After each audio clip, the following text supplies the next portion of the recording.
Bonjour à tous et merci d'écouter ce nouveau PIFcast, le podcast du Paris International Fantastic Film Festival, dans lequel un mercredi sur deux, nous vous parlons de cinéma de genre. Pour l'animer autour de moi, Cyril. Coucou. Xavier. Bonjour. Talal. Salut Véro. Et Laurent. Hello. Dans le PIFcast, nous commençons toujours par l'œil du PIF, le tour de table de ce qui nous a récemment tapé dans l'œil dans le genre. Puis nous passons au dossier. Aujourd'hui, nous parlons de vampires. Et enfin, nous terminerons avec Cyril et sa sélection de bandes originales. On commence donc par l'œil du PIF et on commence avec Laurent. Boum, surprise, comme ça, j'étais pas prêt, pas préparé psychologiquement. Donc, comme on fait un podcast spécial vampire, je vais vous parler d'un film de zombies, en œil du pif. C'est un petit classique, je trouve un petit peu oublié, d'une firme extrêmement célèbre qui n'a fait que, je crois, 2 films de zombies. C'est réalisé par John Gilling et ça s'appelle en VO The Plague of the Zombies. En VF, L'Invasion des zombies. Un film que vous pouvez voir de chez vous en le commandant sur internet. Voilà, il y a eu un DVD français qui est sorti chez Métro et qui, je pense, est à peu près introuvable aujourd'hui parce que la collection Hammer qui est sortie chez Métro, il y a de ça, je sais pas, une petite dizaine d'années, elle a disparu corps et âme et maintenant ça se revend à 300 € le coffret. Voilà, mais il y a eu un Blu-ray chez Scream Factory, il me semble, donc voilà, aucune excuse. De quoi ça parle ? Ça parle de... Alors, il y a un décalage assez rigolo, ça se passe à peu près à l'époque victorienne, dans un petit village des Cornouailles, où il se passe des choses étranges. Un médecin, en fait, un jeune médecin local écrit à son professeur qui lui habite la grande ville et lui demande de venir l'aider à enquêter sur une série de morts qui semblent naturelles mais qui sont beaucoup trop nombreuses pour l'être et le héros arrive avec sa fille parce que bien sûr quand on te demande toi vénérable homme de 60 ans d'aller enquêter sur des meurtres étranges, tu te dis bah tiens je vais emmener ma fille avec moi, tant qu'à faire c'est peut-être pas dangereux et toujours. Voilà. Elle a quel âge ? Elle est 25. Ouais, c'est bon, elle sait courir. Pleine forme de l'âge, voilà. Pleine fleur de l'âge. Et donc là, sur place, il va mettre à jour une odieuse machination à base de vaudou. C'est ça qui est assez sympa dans le film, c'est de faire se confronter deux univers assez différents qui est le fantastique victorien et le vaudou, avec derrière un sous-texte sur l'esclavage qui est jamais appuyé mais qui ma foi donne au film un petit côté politique sympa. Et puis surtout c'est John Gilling, c'était pas un mauvais et on le sait tous, il a pas fait énormément de films pour la Hammer, je crois qu'il a fait film de serpent, La femme reptile je crois. Je sais plus si c'est pas lui qui a fait la Gorgone. Non, ça c'est Fischer. Donc je crois qu'il n'a plus fait des masses. Et puis il avait fait aussi l'Impasse aux violences. Là, mais c'était pas pour la Hammer, je crois. Et il y a un vrai savoir-faire. Je trouve même qu'en termes de mise en scène, c'est un peu plus racé que le tout venant de la Hammer, avec de très beaux travelling avant sur les visages, beaucoup de petites subtilités comme ça, des super belles ambiances et notamment une scène de résurrection de zombies qui sortent très classiquement de leur tombe, mais la scène est vraiment flippante et le maquillage des zombies est vraiment vraiment réussi pour l'époque voilà, un petit classique que j'ai pris un énorme plaisir à revoir et puis voilà, il n'y a pas grand chose à en dire de plus. Moi, je me retiens de faire de blagues parce que quand il a dit être un peu plus racé, je voulais répondre Potemkin et je me suis plus racé Potemkin. Oui, on peut valider ou pas.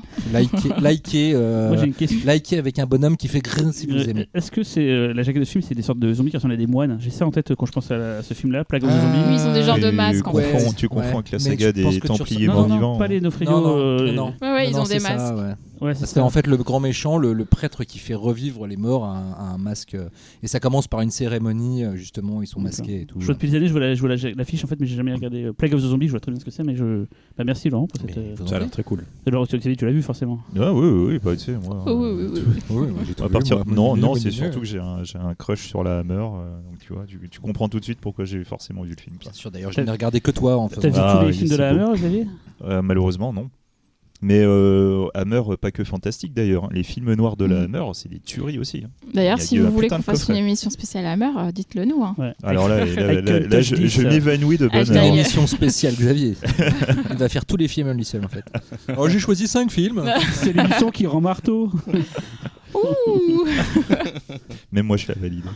Tiens, je vais me donner la parole pour la peine. Allez, vas-y, Véro. J'ai envie de faire une intro comme Laurent. Comment on fait une émission de vampire Moi, j'ai essayé de prendre un film de vampire.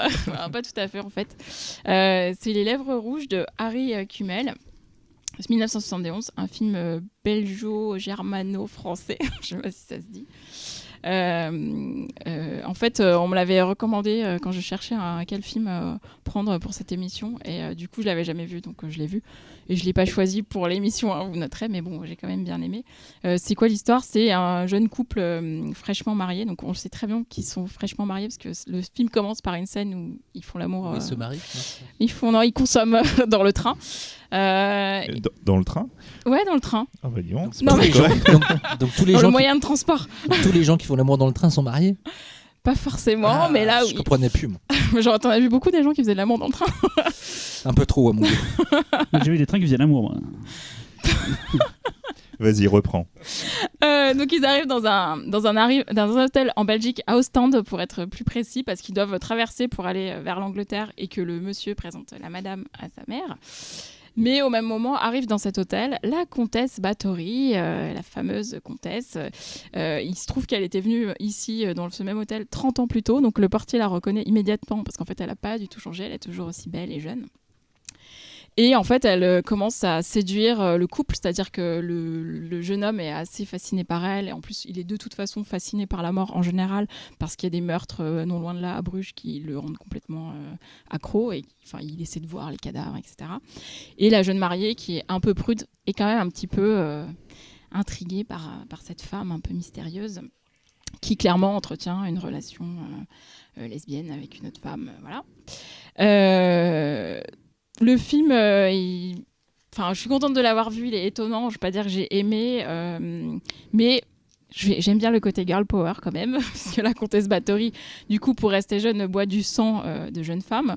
Et en plus, alors, je ne pense pas me tromper, mais il n'est jamais précisé que c'est du sang de vierge, pour le coup, dans ce film-là, donc ça, c'est bien, parce que fuck, pas obligé d'être vierge pour être bien. Et en plus elle le fait pas pour plaire aux hommes, puisqu'au final elle va chercher plutôt à séduire la jeune femme que le mec qui lui au final est un espèce d'abruti qui pense qu'au cul et à tuer des gens, même s'il le fait pas. Très bien. Comme vous tous autour de cette table, n'est-ce pas ? La base. Et bon, visuellement c'est hyper intéressant. Le film est très coloré. Alors moi je l'ai vu, c'est un enregistrement qui a été fait. Il passait sur Ciné Club et c'est un enregistrement qu'on m'a prêté donc sur un CD. Donc c'est pas forcément une super qualité, mais par contre l'image est quand même très très belle. Et en plus il y a un côté un peu hors du temps, de l'espace. Il y a vraiment un côté onirique. On comprend pas bien toujours ce qui se passe et pourquoi ça se passe. Donc c'est assez intriguant. Juste à noter, la comtesse est jouée par Delphine Seyrig, qui est une actrice française qui était la muse de la nouvelle vague, qui est tournée chez René, Truffaut, Buñuel. Donc elle était quand même hyper connue à l'époque. Donc voilà. C'est une curiosité. C'est un Jean Rollin réussi en fait. Ouais, il y a peut-être un peu de ça. Après, Un petit mot sur la musique, Véronique. oui, la musique de François de Roubaix. Voilà, tu voulais dire quelque chose. Je voulais que c'est toi qui dise. Immense Mais vas-y, compositeur. complète. Non, c'est un très bon compositeur qui a commencé Ouais. par la musique au maître pour les chaînes de télé, pour faire les musiques de jingle, machin et tout, et qui était un spécialiste du synthétiseur, du Moog aussi.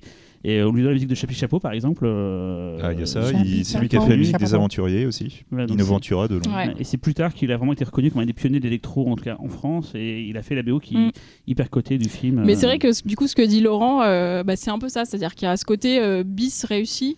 Je sais pas, il y a un côté. Vu que tout est bien fait, l'image est belle, le scénario se tient et la musique est classe. Ils sont sortis aux États-Unis sur le titre Daughter of Darkness chez Mondo Macabro, chez Blue Underground et tout. Et on l'avait passé à Lyon d'ailleurs il y a quelques années. ce Ah. film, ouais. Ok. Voilà. Moi, toi, Cyril. À moi. Donc, ne me regarde pas comme ça, Laurent. Ouais, je te regarde. Moi, le problème en ce moment, c'est que comme le Ça y est. festival arrive, je regarde très peu de films. Les films que je regarde, c'est des films que je dois voir pour le Pifcast. Donc ça va être le 4e film de la trilogie Cornetto. Non, c'est un film que j'ai vu et que je n'ai pas aimé. Du coup, je vais vous parler d'un film que je n'ai pas aimé. Et Non, putain. j'aurais préféré vous parler. Non, c'est pas ce que tu penses. Non, c'est pas ça. J'aurais préféré vous parler d'un film que j'ai aimé parce que ça va faire un peu rageux. Non, c'est pas de Us que je vais parler, Laurent, parce que j'ai détesté Us. Mais les gens nous ont dit sur internet, mais parlez-en, mais en fait, ça sert à quoi Laurent a aimé, vais pas lui casser son délire. Alors, C'est pas grave. Il a mauvais goût, il a mauvais goût. Pour Mad, on a enregistré un forum, on a tous confronté nos avis oui, sur mais le film. t'as déjà donné ton avis, on va essayer de pas reparler de film qu'on a déjà Oui, parlé. c'est pas Moi, je Et connais surtout- pas l'avis de Laurent. Je sais qu'il aime bien, mais j'aimerais bien qu'il développe. Ah, mais il en a On pas peut- le podcast précédent. Ou sinon, tu Non, es non, Mad non, Movies d'avril. hein. il a juste dit qu'il l'a vu. Ah merde, bon. Donc, j'aime bien qu'on en parle après. Ouais, enfin, moi je sais pas, On mon verra. but de mon Vite du fait. pif. Oui. C'est un film très mauvais aussi, peut-être moins que Us, mais très nul aussi. C'est Shazam de David F. Sandberg. Ah, le DC Comics, là Le DC Le Comics. truc avec Shaquille O'Neal. Ouais. Non, celui avec. Non, t'as raison, il a raison, il y a deux films qui ont Tout à fait. le même nom. Non, c'est le film qui sort, du coup, qui sera sorti. Il y a une semaine du coup. Voilà, la Le semaine 3 dernière. avril, Voilà. ouais. Donc, pour nous, c'est demain, mais C'est sûr, hein. c'est pour Oui. vous. sûr. Hein. Ah oui, c'est sûr. Ouais, Parce c'est que sûr. parfois il y a des mauvaises oui. notes Ah, qui sont mais données non. dans cette émission et Laurent du coup il y a est- des chroniqueurs il est qui disent des chafouin, conneries. là. Laurent a les boules pour un truc que vous découvrirez plus tard, donc dans une semaine ou deux. Un truc qu'on lui a fait croire que c'était avant. Donc David F. Sandberg, on le connaît parce qu'il avait fait le court-métrage puis devenu long-métrage Dans le Noir, donc Lights Out. Ouais. Ah, Il a fait Annabelle 2, La création du mal, autant dire qu'on s'en fout. Ah, un oui, beau le- palmarès.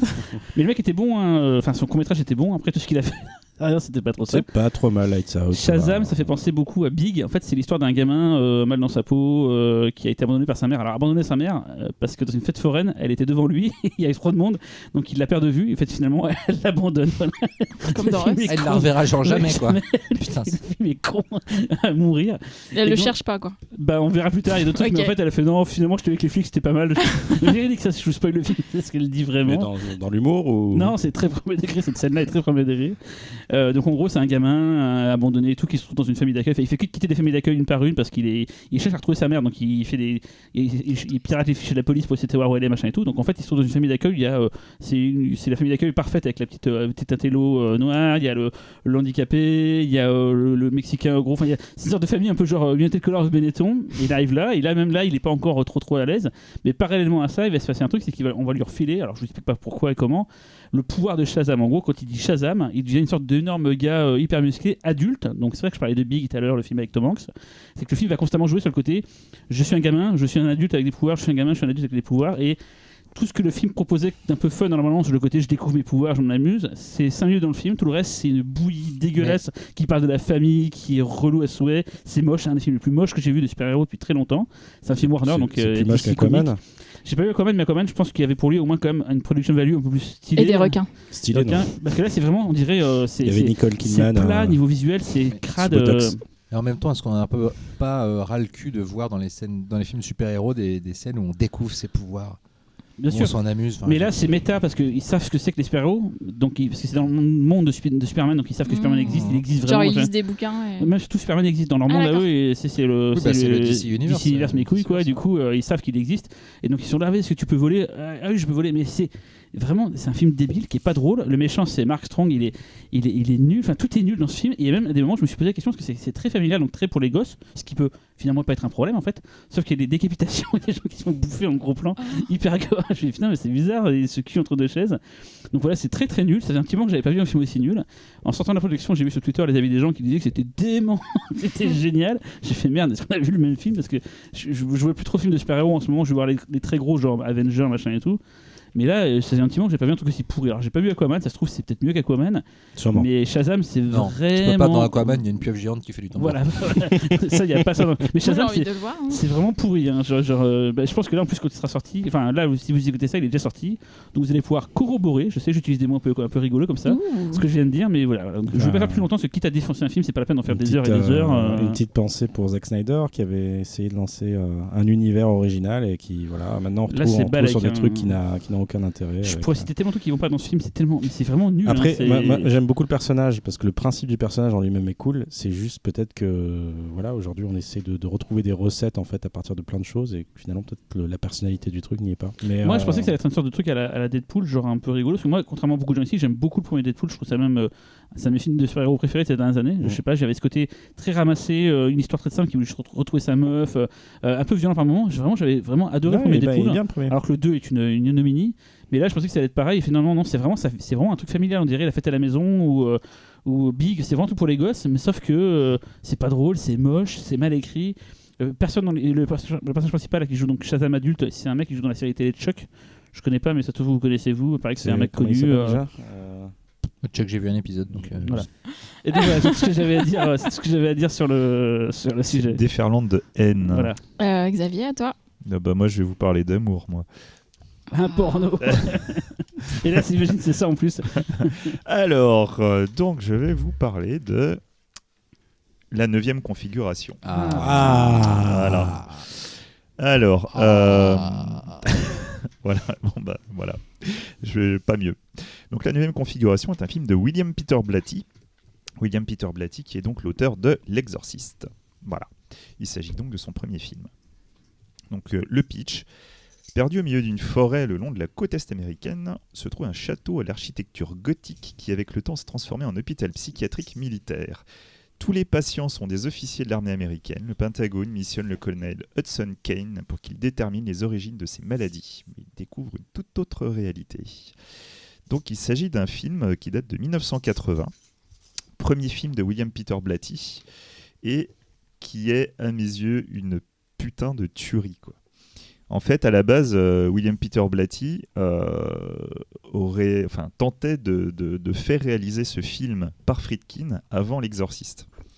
Donc à la base, c'était un roman qu'il avait écrit. Enfin, il y avait une première version qui était plus axée humour. Il faut savoir que quand même, William Peter Blatty a été scénariste pour Black Edwards. Et bon, finalement, ça s'est pas fait à cause des studios. Bon, voilà. Bon, finalement, après, ils ont fait L'Exorciste ensemble. Et entre-temps, il avait retravaillé son roman pour... En fait, j'essaie de vous reprendre le truc plus logiquement. C'est qu'en fait, la première version humoristique parle de la foi. Et suite donc, à son travail sur L'Exorciste, il a rattaché en fait cet élément de foi à L'Exorciste. Et donc en fait... Là, si je vous parle de la 9e configuration, c'est surtout pour vous parler de la véritable trilogie de l'Exorciste, qui est donc composée de l'Exorciste, la 9e configuration et l'Exorciste 3. Voilà. Et en fait, cette trilogie est une trilogie thématique basée sur la foi. Donc, on va voir le mal, le bien, plein de réflexions autour de ces notions. Et en fait, la 9e configuration est donc une suite direct, on peut dire, puisqu'on va, dans les personnages principaux, on va voir donc le cosmonaute Kutcho, qui est dans l'Exorciste. Et donc, il s'agit de l'astronaute qui est à une soirée chez la mère de Regan. Et donc, c'est à lui que Regan va annoncer que là-haut, tu vas mourir. Voilà. Tu m'apprends un truc, hein, je savais pas du tout que c'était lié. Voilà. Et en fait, cette trilogie de la foi... alors, je l'ai déjà dit, je suis désolé, hein, mais bon, je n'aime pas l'Exorciste.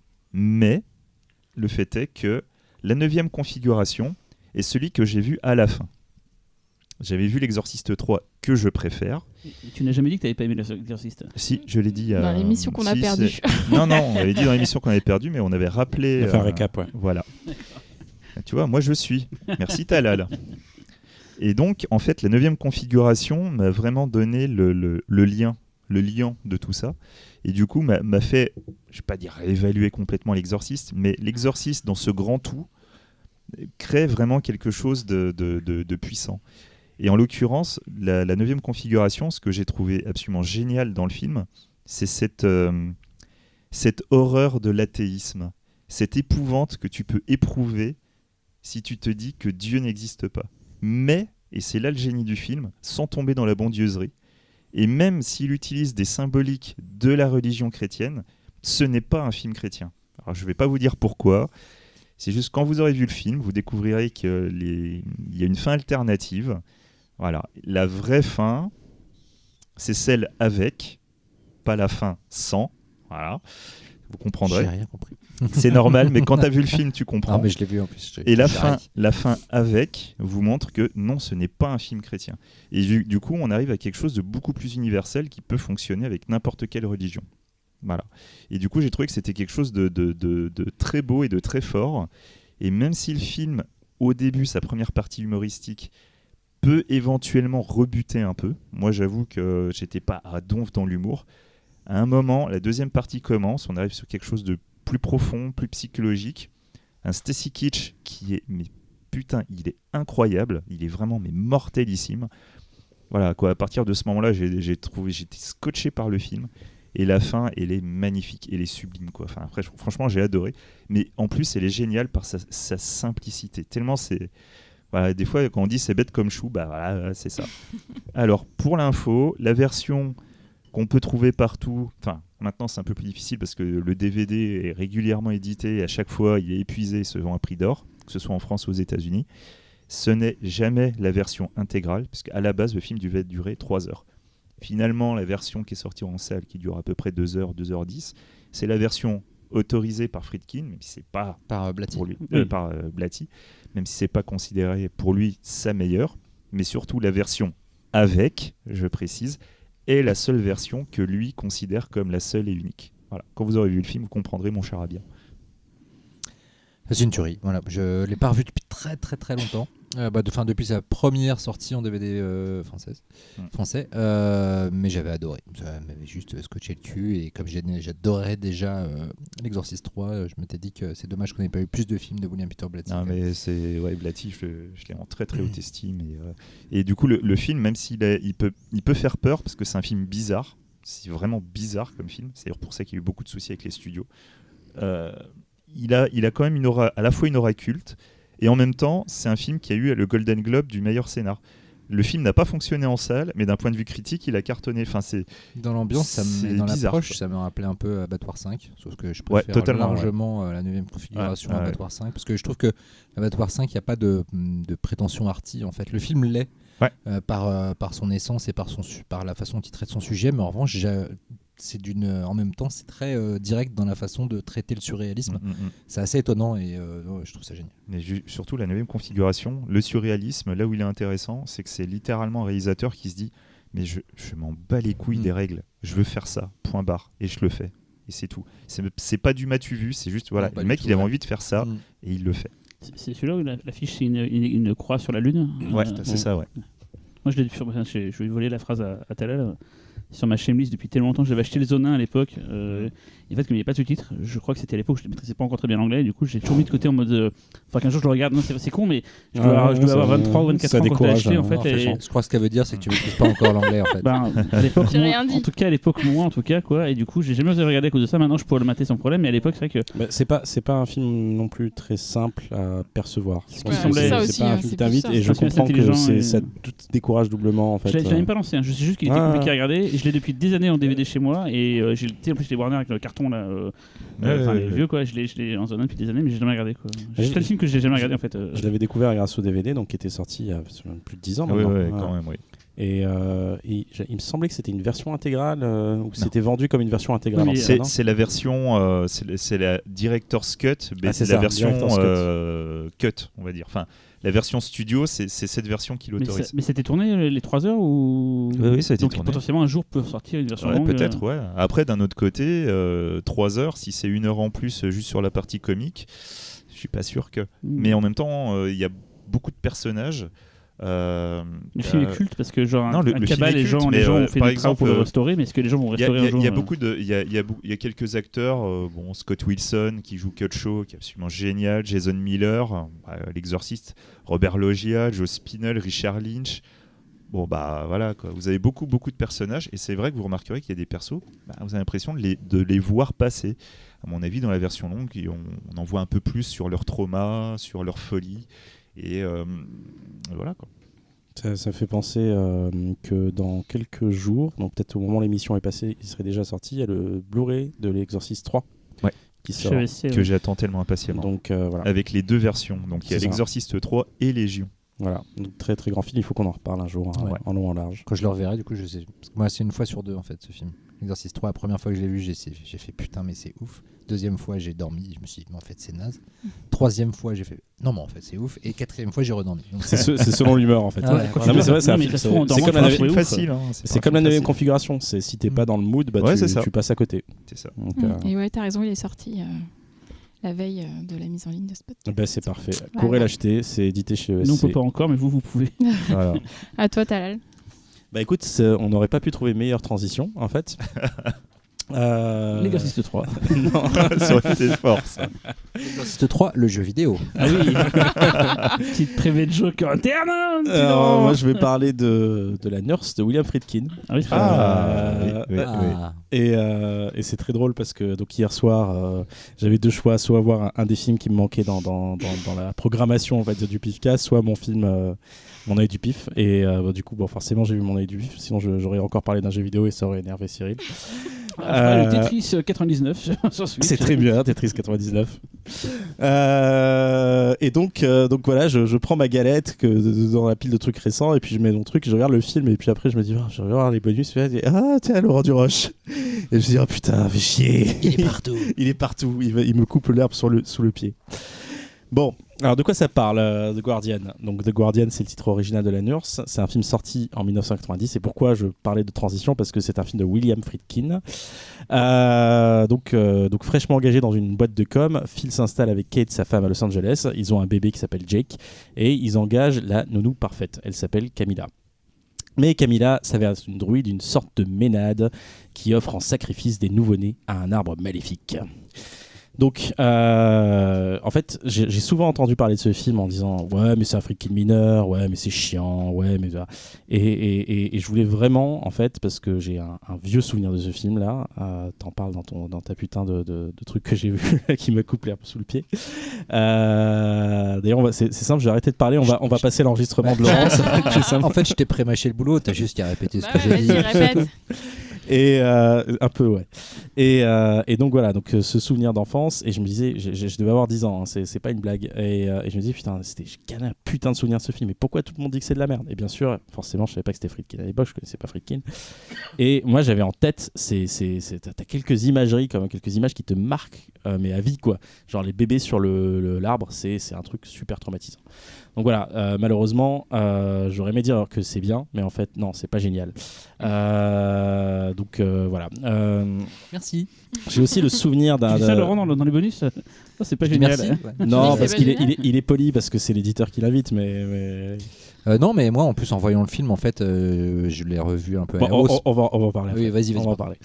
Donc voilà, ça c'est quoi? C'est un film de commande, donc d'Universal, donc avec la volonté des producteurs, j'ai l'impression de répéter Laurent que j'ai écouté hier soir, de surfer sur l'exorciste, donc d'engager William Friedkin qui est à cette période de sa carrière vraiment pas très bien parce qu'il a enchaîné les bides. Et donc contrairement à l'exorciste, cette fois-ci on a un film vraiment ouvertement fantastique. Alors pourtant, le film n'est pas dénué de qualité. Il y a un gros chef opérateur qui s'appelle John A. Alonso, que vous connaissez parce qu'il a fait Chinatown et Scarface.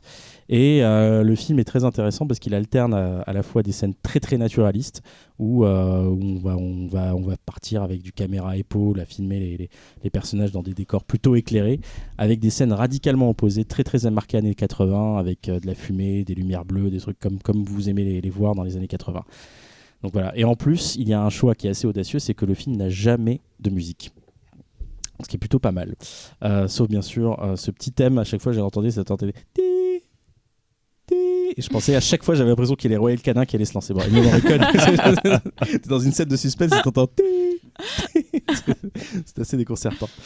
Donc voilà, comme je disais tout à l'heure, le côté naturaliste, du coup Friedkin en profite pour tester des choses, beaucoup de caméras à épaule par exemple.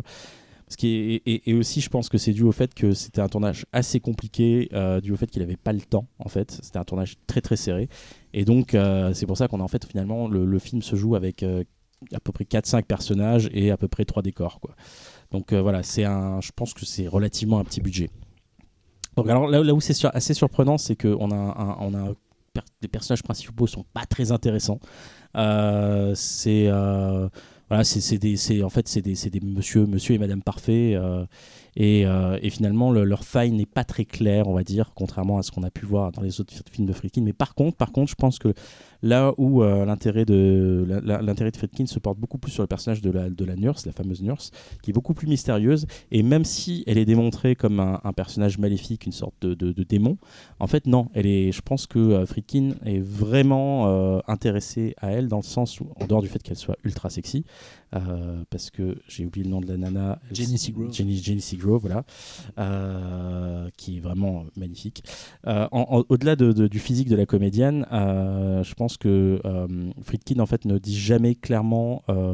Au fond, elle a sa motivation, des motivations qui font qu'elle prend des bébés et elle les fout dans l'arbre, mais on connaît jamais vraiment le fond en fait de sa pensée, et on sait jamais vraiment en fait finalement si le personnage est purement maléfique ou si voilà elle a son écosystème, son fonctionnement au quotidien. Voilà. Et alors, ce que j'ai trouvé intéressant aussi, c'est que, et là c'est peut-être pas du tout volontaire, c'est peut-être moi qui me branle, c'est le fait que... Je te confirme, tu te branles pas là. C'est le fait qu'il ait pris des personnages, on a vraiment parfois l'impression de regarder un soap. Les personnages sont tellement plats et tellement transparents qu'on se dit mais c'est pas possible, il a forcément...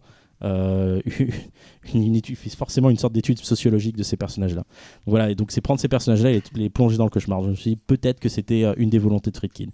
Voilà, et aussi un autre truc que je trouvais assez intéressant, c'était le fait de prendre, parce que voilà, généralement donc la nurse va prendre le bébé, et le personnage qu'on va suivre, contrairement à ce que je pouvais croire, ou en tout cas de mon souvenir, c'est pas la maman, c'est le papa. Et ça, en fait, c'est le père qui est le vrai héros du film. Et ça, j'ai trouvé ça assez étonnant. Donc c'est peut-être parce que Friedkin avait besoin de se rattacher à un personnage et il se sentait pas raconter l'histoire de la mère. Donc voilà. Qu'est-ce que je peux dire d'autre ? Je trouve que le film est finalement atteint des moments où on se dit finalement c'est pas mal. Et après on se dit non, finalement c'est pas bien. Parce qu'il y a vraiment des moments assez grotesques, notamment à la fin, où on peut pas s'empêcher de penser à Evil Dead, parce que forcément t'as le personnage qui a un arbre, qui a une tronçonneuse, qui est en train de se battre contre des branches, et puis c'est gore, et puis forcément il y a quelques plans où on se dit le mec c'est un peu comment il sait ça, il nous fait penser à H. Voilà, quoi dire de plus. Le film a été un gros échec, donc Universal n'a pas réussi à atteindre ses objectifs en surfant sur l'Exorciste. Et vous dire que le film est dispo aux US chez Scream Factory avec plein de bonus, et dont une interview de Jenny Seagrove. Par contre en France, donc, le film est édité chez Elephant Films, ce qui est très cool parce que le film est sorti, mais on n'a que en bonus Laurent Duroche. Donc c'est pas aussi cool. Rien que pour ça, Je suis pas aussi sexy que Jenny Seagrove, je suis désolé. Mais si. Non, mais en plus ils sont vachement intéressants, les bonus du Blu-ray US. Il y a dans les interviews, il y a plein de trucs rigolos, notamment l'anecdote de Friedkin, donc c'est basé plus ou moins sur... il a accepté parce qu'il dit que lui-même il a vécu une expérience de nurse un peu maléfique à qui il avait confié son bébé pour sortir avec sa femme, et que j'ai entendu ça hier. En gros la meuf avait fait venir elle est sortie avec le bébé avec une pote à elle, ils sont allés draguer des mecs dans un bar, ils sont ramenés dans la maison, ils se sont fait ken par les mecs alors que le bébé était dans la chambre à côté. Enfin bref, une histoire assez délirante. Non, moi juste sur le film, c'est un Friedkin où Friedkin il parle pas de son sujet préféré, c'est-à-dire la part d'ombre. En fait là elle est complètement extériorisée, la part d'ombre c'est plus, on va dire quelque part un côté tout le côté mythologique de la terre, enfin tu vois le pouvoir un peu de la nature qui déborde sur la société des yuppies, mais en fait ça va jamais au-delà de l'idée de base. Voilà, il s'en fout un peu, je pense. Ouais. En même temps on sent que c'est là, mais en même temps il en fait jamais rien, donc c'est ce qui fait que le film a pas d'âme. Moi en fait t'enlèves le nom de Friedkin, je trouve le film très fun pour un film d'horreur des années 90. Il est funkin. Mais comme c'est Friedkin, t'en attends forcément un peu plus. Ouais. Et ouais, parfois t'as des films mineurs de grands réalisateurs qui sont quand même surprenants, où tu retiens quelques scènes. Là, il y en a pas mal que je retiens quand même. Il y avait quelques trucs, mais c'était pas. Même un De Palma mineur est peut-être plus intéressant que ça. Ouais, mais bon, là, De Palma, tout est dans le style en fait. Chez De Palma, enfin bref, on en parlera quand on fera un De Palma. Moi, j'ai une petite anecdote sur le film, c'est que quand il est sorti à l'époque, je le confondais tout le temps avec La main sur le berceau. Voilà, c'est tout ce que je voulais dire. Avec Rebecca De Mornay. Voilà, Béni soit-elle. Dans ma tête, c'est toujours été le même film en fait, et j'ai compris plus tard que c'était. Et Annabella Ciora d'ailleurs. Ouais, voilà. Faudrait faire C'était pas le même film du tout en fait. Faudrait faire Spécial un crossover Jenny Seagrove, Rebecca De Mornay quoi. Voilà, ce serait beau. C'était l'anecdote qui tue. Je tenais à la partager avec vous. Merci Cyril. Gênance. On passe au dossier du coup. Après les monstres géants et les loups-garous, nous nous attaquons aujourd'hui à une autre figure mythique du cinéma fantastique, à savoir le vampire. Comme d'habitude, nous avons chacun choisi un film que nous avons envie de partager avec vous. On va commencer comme toujours par ordre chronologique. Et forcément, du coup, on commence avec Le plus vieux, c'est Xavier. Xavier. Mais c'est bizarre, hein. Moi c'est toujours le film vieux. Et En fait, je pense qu'il a fait exprès pour passer en premier. Ouais, c'est ça, le en fait. premier même film. pas, Moi, je même parlais pas, de même Laurent pas, de même Murnau pas. et tout. Je parlais d'un film de 1893. Donc moi, en fait, j'avais choisi le film Jonathan, un film de Hans W. Gessendorfer. Donc oui, c'est un film allemand, vous l'aurez compris. Et avant d'aller plus loin, juste pour essayer de vous donner l'humeur, je serais assez curieux de savoir, vous me dites juste si vous avez aimé ou pas. Maintenant ou non, après ta maintenant. chronique. Maintenant, qui n'a pas aimé? Moi, j'ai plutôt aimé. D'accord. Je trouve qu'il y a des trucs assez fous. Mais putain, Voilà, et Véro. Moi, je peux pas dire j'ai aimé, mais je peux pas dire en fait. Voilà. En gros, c'est. Et Talal a rien dit. Talal l'a pas vu. Il a regardé son œil du pif. C'est le film que j'ai pas vu. Mais on en parlera après, Xavier, mais Hein j'ai tout regardé. Mais globalement, J'ai vu Ah, Jane Seagrove. après. j'étais content de. Voilà. Mais justement, moi, ce qui m'intéressait, c'est d'avoir les avis. Et en fait, je vais vous dire déjà d'entrée de jeu qu'en fait, tout le monde a raison ici.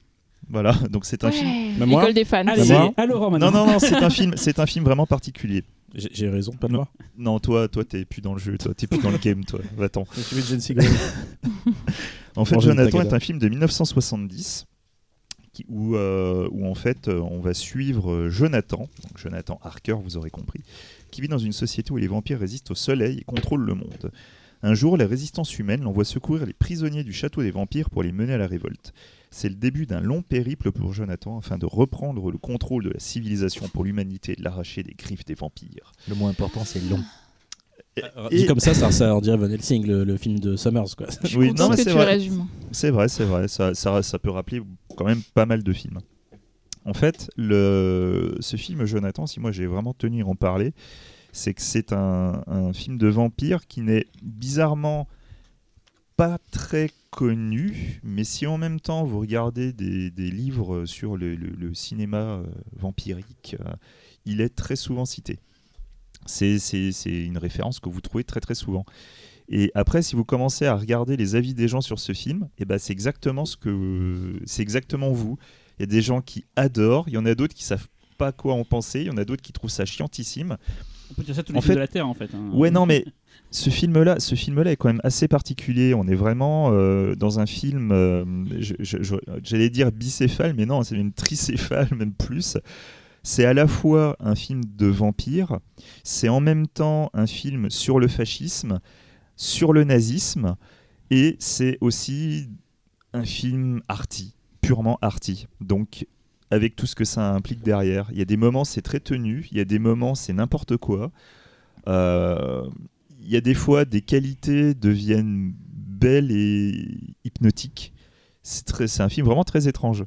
Il y a un truc qui m'a plu, ce qui m'a vraiment plu, c'est que j'ai pensé beaucoup au film de la nouvelle vague tchèque, en fait. Les Valérie et autres et tout, le côté. Ouais, mais c'est très bien de le dire parce que effectivement, le côté très lent, très au recul, comme ils disent les Américains. ben voilà, et tout, Valérie au pays des merveilles, en fait fait, beaucoup à ça, en fait, est sorti la même année. D'accord. Et c'est assez C'est intéressant. les courants du moment, quoi. Exactement. C'est des films très. Alors, je veux dire, c'était des films très chichiteux, on va dire, quoi, pour ceux qui connaissent pas. Très. Des jeunes filles en nuisette. Ouais. Et voilà, ça fait Mais c'est des films très beaux, avec plein d'idées visuelles et tout. Et je pense ça, que il y a- j'ai pensé à ça en voyant Il y le a, film. il y a vraiment de Xavier. beaucoup de choses intéressantes. Et en fait, ce qui est fou, quelque part, c'est que, par exemple, pour le vampire allemand, parce qu'il y a quand même une tradition allemande du vampire, donc, en fait, il y a eu Nosferatu de Murnau, Vampire de Dreyer. Jonathan est avant le Nosferatu d'Herzog. Et en fait, il y a je vais pas dire qu'il y a une sorte de continuité, mais je sais pas, quand tu regardes les 4 films, je trouve qu'il y a une sorte de fil conducteur. Enfin, il y a Plus en plus chiant à chaque film. Non, mais, en plus, il y a un style allemand, en Il y a un fait. côté très allemand qui est dans le film. J'ai pensé beaucoup à Gerd Buggerhead dans les effets gore. En fait, Ouais, tout à fait. Il y a vraiment ce côté Tout à très fait, cru ouais. des films allemands. C'est que là, on pensait Ouais. que c'était un film allemand, parce qu'il y a le côté très. C'est pas du gore fun, c'est du gore dégueu et filmé comme les films comme Nécromantie, comme Schramm. Ouais, mais justement, moi, en fait, quelque part, il me faisait un peu ressentir certaines choses de Der Todesking. Parce que le périple de Jonathan, c'est un périple, c'est ce passage-là qui va commencer à devenir arty, parce que finalement, on voit le monde où les vampires dominent, avec plein de choses totalement absurdes, avec par exemple un vampire qui va faire une collection de croix inversées dans sa cabane. Il y Il y a une femme vampire qui régulièrement apparaît entourée de plusieurs petites gamines vampires qui sont toutes habillées exactement de la même manière, qui ont un comportement très étrange. Ouais, Ça, c'est typiquement, tu vois, c'est dans le film, la première scène où elles apparaissent, je me suis dit, mais vas-y, se termine ce plan avec ces gamines assises là qui font des gestes de Elle danse. danse, ouais, elle danse. Et après, il y a un deuxième plan où elles arrivent, où elles jouent à une espèce de 1, 2, 3 soleil. Je me suis dit, Ouais. tiens, c'est joli, c'est Dans chiant, un mais c'est joli. cimetière. Et là, il y a le troisième plan où elles apparaissent, qui est à tomber par terre dans le champ, Ouais. avec une Ouais, caméra ouais, qui ouais. recule et qui fait un travelling circulaire autour de la nana, avec des trucs qui flottent dans l'air et tout. Et le plan est magnifique. Et c'est... En fait, La c'est musique rempli de aussi. fulgurance comme Ouais, ça et tout. c'est Je ça. pensais à un film aussi, ça par contre, c'est un film dont je parlais bien, qui est inspiré du cinéma tchèque, et donc forcément de ça, c'est Innocence de Lucilla Dejovic. Totalement, ouais. C'est des films comme ça qui prennent leur temps. Alors, d'habitude, c'est pas ce que j'aime, mais je sais voir la beauté dans le chiant. C'est ça. J'arrive des fois à faire abstraction de mon hyperactivité, et je me suis un peu fait chier, mais j'étais content d'être récompensé régulièrement par des séquences Ouais. oniriques qui tuent, en fait. Mais C'est long, putain, mais c'est pas gênant parce que tu sais que t'es récompensé Et régulièrement. voilà, quoi. c'est ça toute la beauté du film, c'est que même s'il y a des moments tu te dis ah bah là c'est raté, là c'est totalement absurde, ça ne fonctionne pas. Et régulièrement après, tu as toujours un truc où tu vas être devant, tu fais putain mais ça tue quand même. Enfin, je l'aurais jamais vu si t'en avais pas parlé. En fait, je connaissais même pas le film. Hein. Mais voilà, Non, mais non. c'est du coup c'est moi c'est vraiment pour ça que je voulais en parler parce que moi personnellement je trouve que le film est à moitié raté, mais pourtant je l'adore. C'est le fait, truc est fascinant C'est quoi. pas ton film de vampire préféré, mais tu trouves Non. ça très intéressant d'en parler parce que finalement personne n'en aurait parlé. Sinon, C'est ça. Personne n'en parle et je serais même tenté de dire que pour moi ça fait partie de ces films parce que le film par exemple est édité uniquement dans un DVD allemand sans sous-titres. Bah, je serais même tenté de vous dire regardez-le sans sous-titres. Ou pas. Il y a vraiment un truc Non, mais puissant quoi. c'est une proposition intéressante Et c'est- de Non, Cela mais- dit, film de vampire. avoir les sous-titres, ça t'avance pas plus sur ce qui se passe. Si, Non, mais, si, un peu quand même, parce que c'est- moi j'ai regardé le film sans me renseigner sur le pitch. Et du coup, t'es assez perdu pendant, on va dire, une bonne demi-heure parce que finalement, déjà le héros, bon alors on va en parler du héros vite fait, hein, mais c'est bref. Ah, mais de toute façon c'est très simple. Hein. Oui, Tous oui. les acteurs c'est en mode non, c'est c'est pas automatique. que ça hein. joue mal. Non, c'est même c'est le Il est un peu héros fade, qui n'est pas un héros. Non, c'est pas qu'il est Ah oui, fade. le héros n'est pas un héros. C'est que le non. mec est une tanche absolue en fait. C'est ça. Surtout. c'est- Mais parce qu'en fait, il entre assez tard dans le récit, le héros. Ouais. Son voyage est lancé tard, et en fait, du coup, tu as tout le début où tu es dans ce monde dominé par les vampires, mais tu ne le sais pas en C'est tant ça. que spectateur. Donc, ce qui veut dire que tu es complètement paumé. Et je trouve l'entre-matière ultra rude à ce niveau-là, parce que il se passe des trucs, tu te dis, mais je ne comprends pas la logique interne de ces scènes, qu'est-ce qu'on essaye de me raconter. Et c'est seulement au bout de 20-25 minutes qu'il y a cette réunion. D'ailleurs, tu sens que c'est une scène limite imposée au scénar parce que du coup, il s'est pas fait chier. C'est un plan. Alors, donc, je vous explique, c'est une scène où en gros, tu as un personnage qui a un monologue pendant 10 minutes qui parle à d'autres gars et qui leur explique quel est ce monde, qu'est-ce qu'ils vont faire, le héros, qu'est-ce qu'il va aller faire, quel est le plan et tout ça. Et du coup, c'est un plan avec un travelling latéral, gauche, droite, général, un plan large de tous les mecs qui écoutent.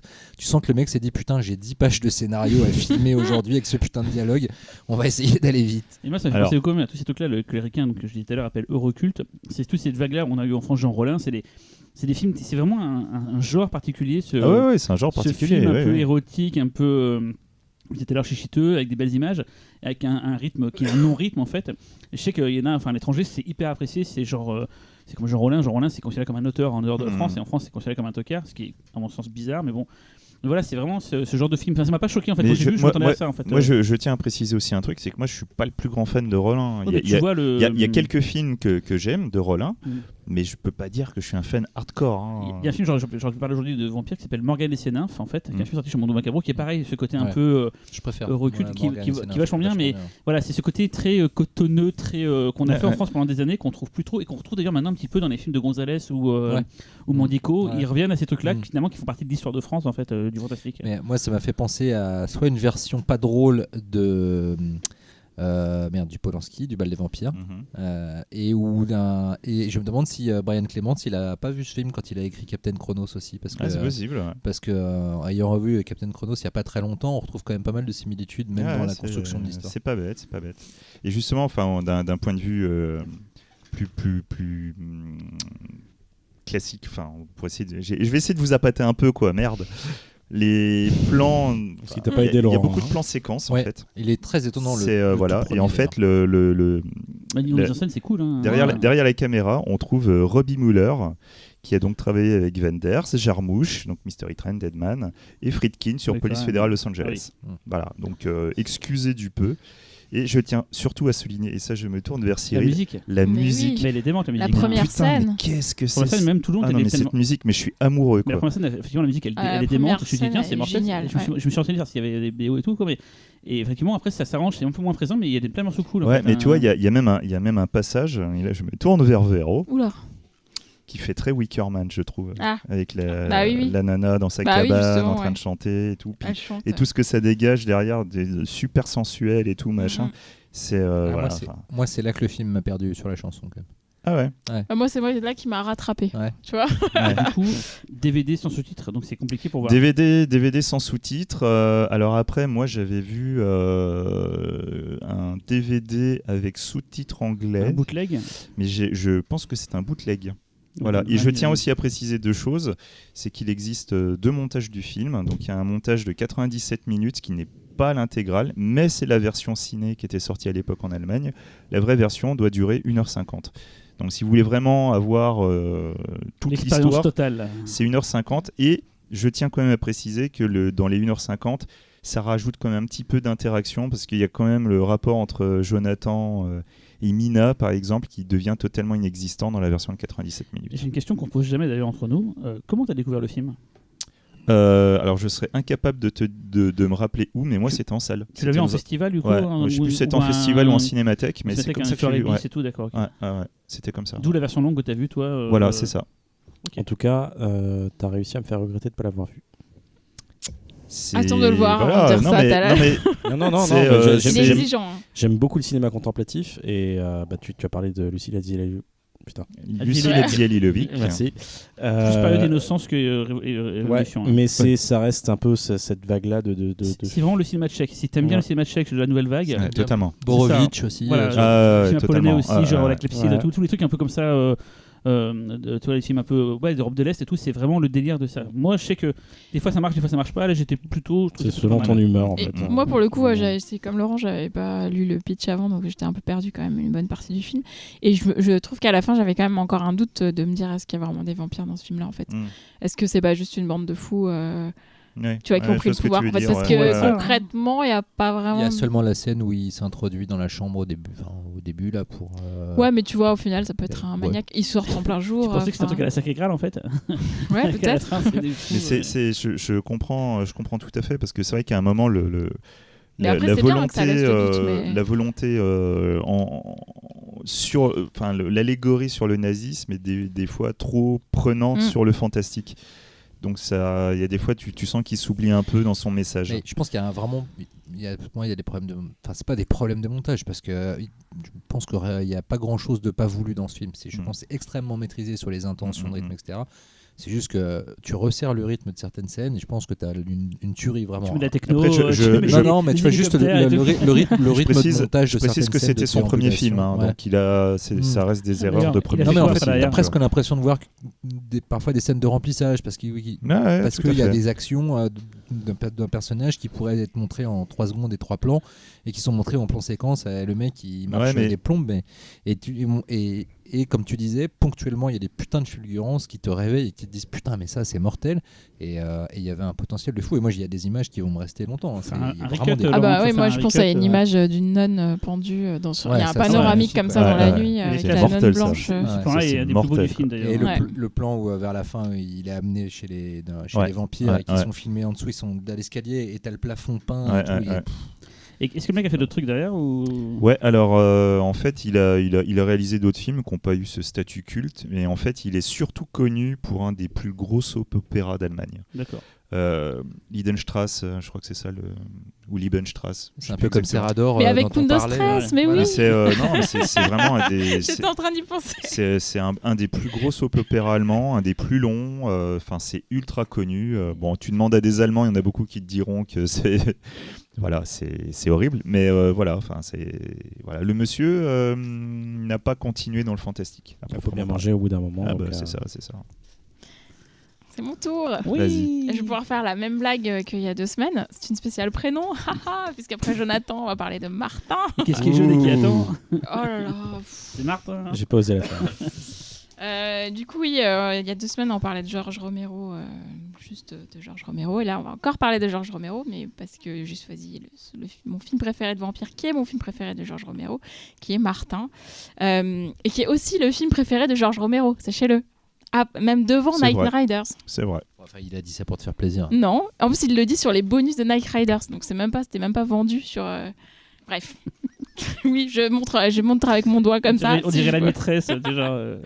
Donc Martin 1978. Je vais d'abord pitcher le film et après je vais dire des trucs.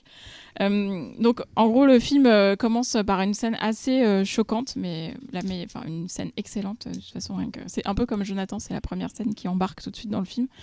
Donc on voit Martin qui est un jeune homme de 17 ans à peine, qui est dans un train et qui pénètre dans la cabine, donc c'est des wagons couchettes du train, et qui va tuer une femme et boire son sang. Ensuite, suite à ce meurtre pour lequel il n'est pas inquiété, personne ne va savoir que c'est lui, il arrive dans une petite ville de Pennsylvanie, n'est-ce pas, puisque on est chez George Romero, donc si vous avez écouté le podcast d'il y a 2 semaines, vous savez que la Pennsylvanie, c'est son fief. Et donc il est en visite chez son oncle, et son oncle est persuadé que Martin est un vampire, ou d'ailleurs plutôt un pam gris, puisqu'il appelle ça un pam gris, qui est plutôt de la mythologie de Hongrie, en fait.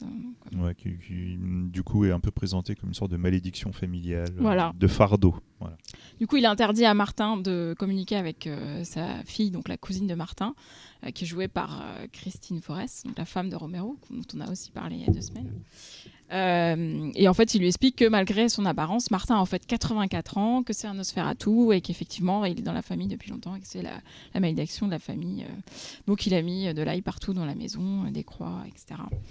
Mais Martin, lui, en fait, pense qu'il est plutôt malade, qu'il souffre d'une maladie, et il se sent vraiment incompris et il en souffre. Mais malgré tout, il tue des gens, donc et il boit leur sang. Donc c'est bien tout le problème de Martin.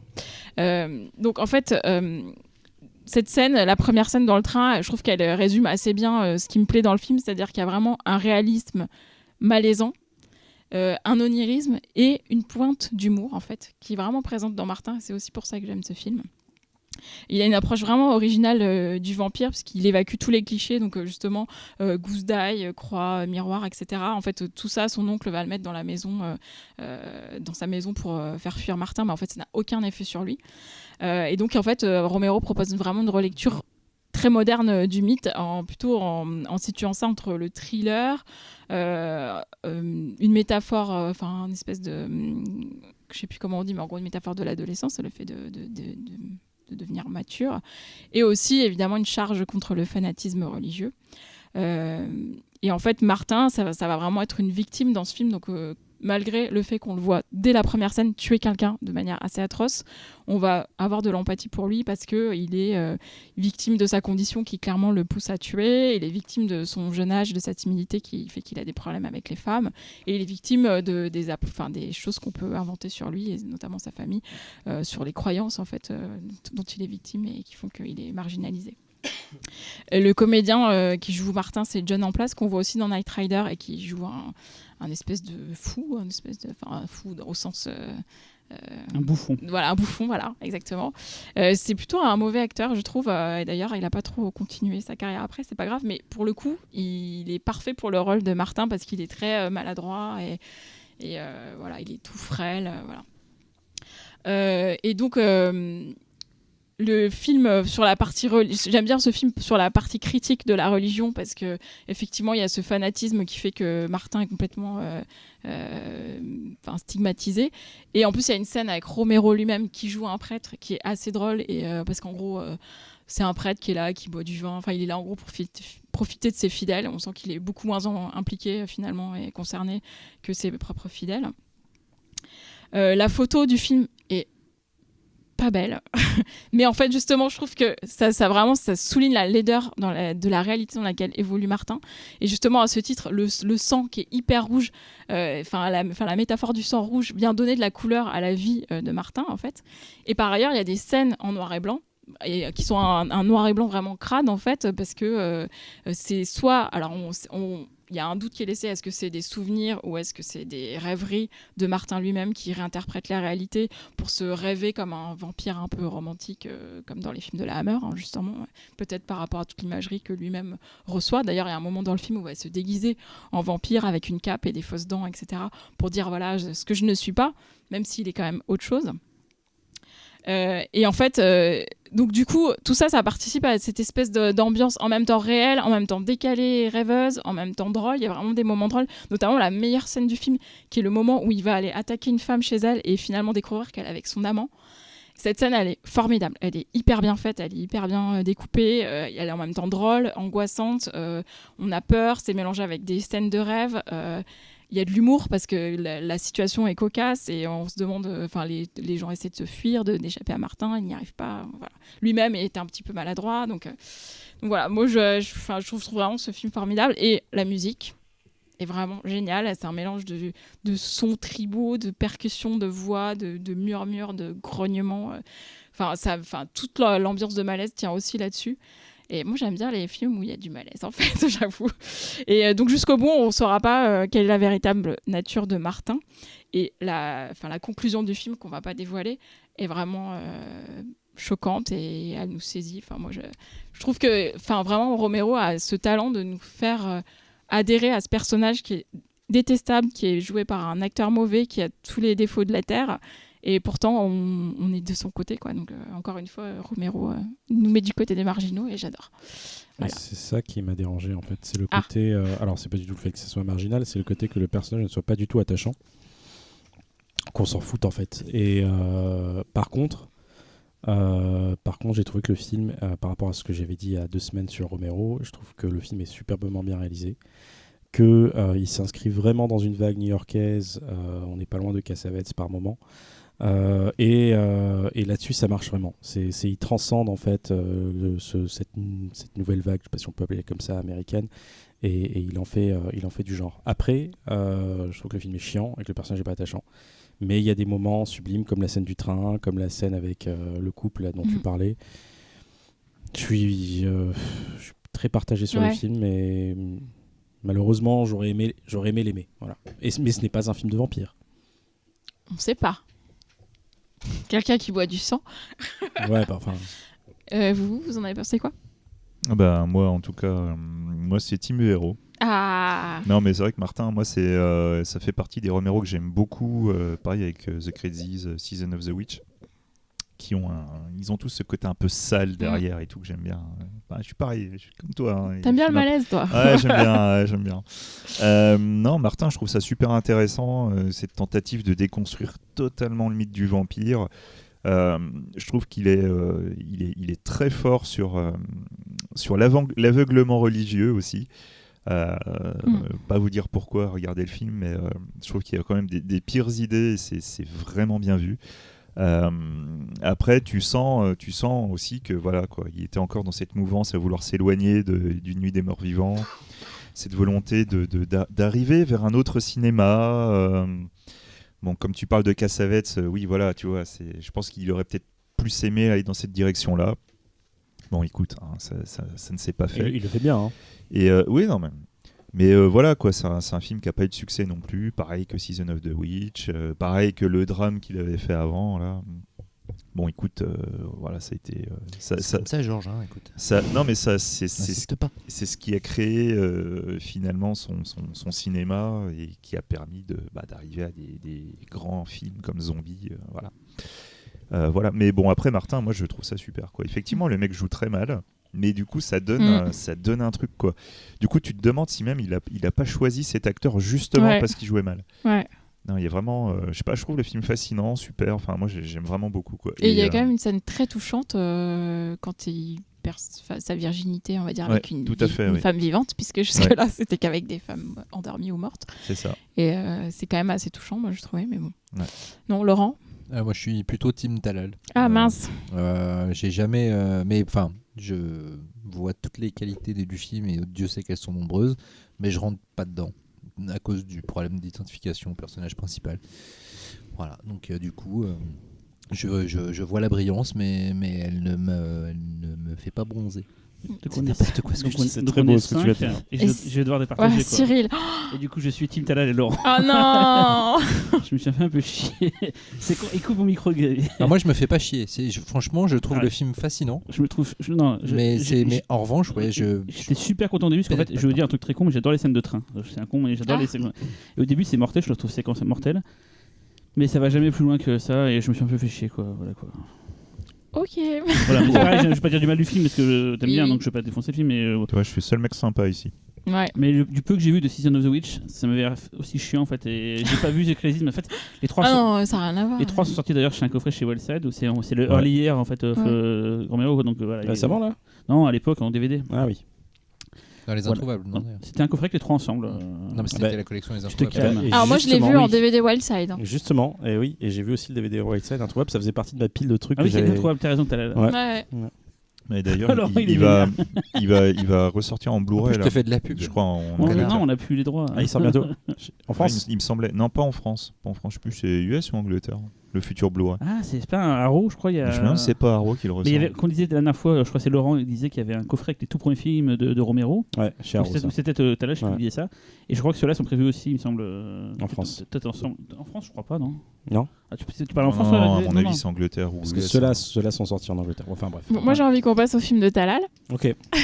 De Tadal. Pour me le défoncer, c'est ça Non. Non. C'est règlement de compte avec Caral. Sachant que c'était pas ton film à la... Attends, Tadal, c'était pas ton film à la base. Oui. C'était quoi à la base ton Oui. film Alors à la base, je voulais parler de Neil Jordan et je voulais parler d'Entretien avec un vampire. D'accord. J'hésitais entre Entretien avec un vampire et Byzantium.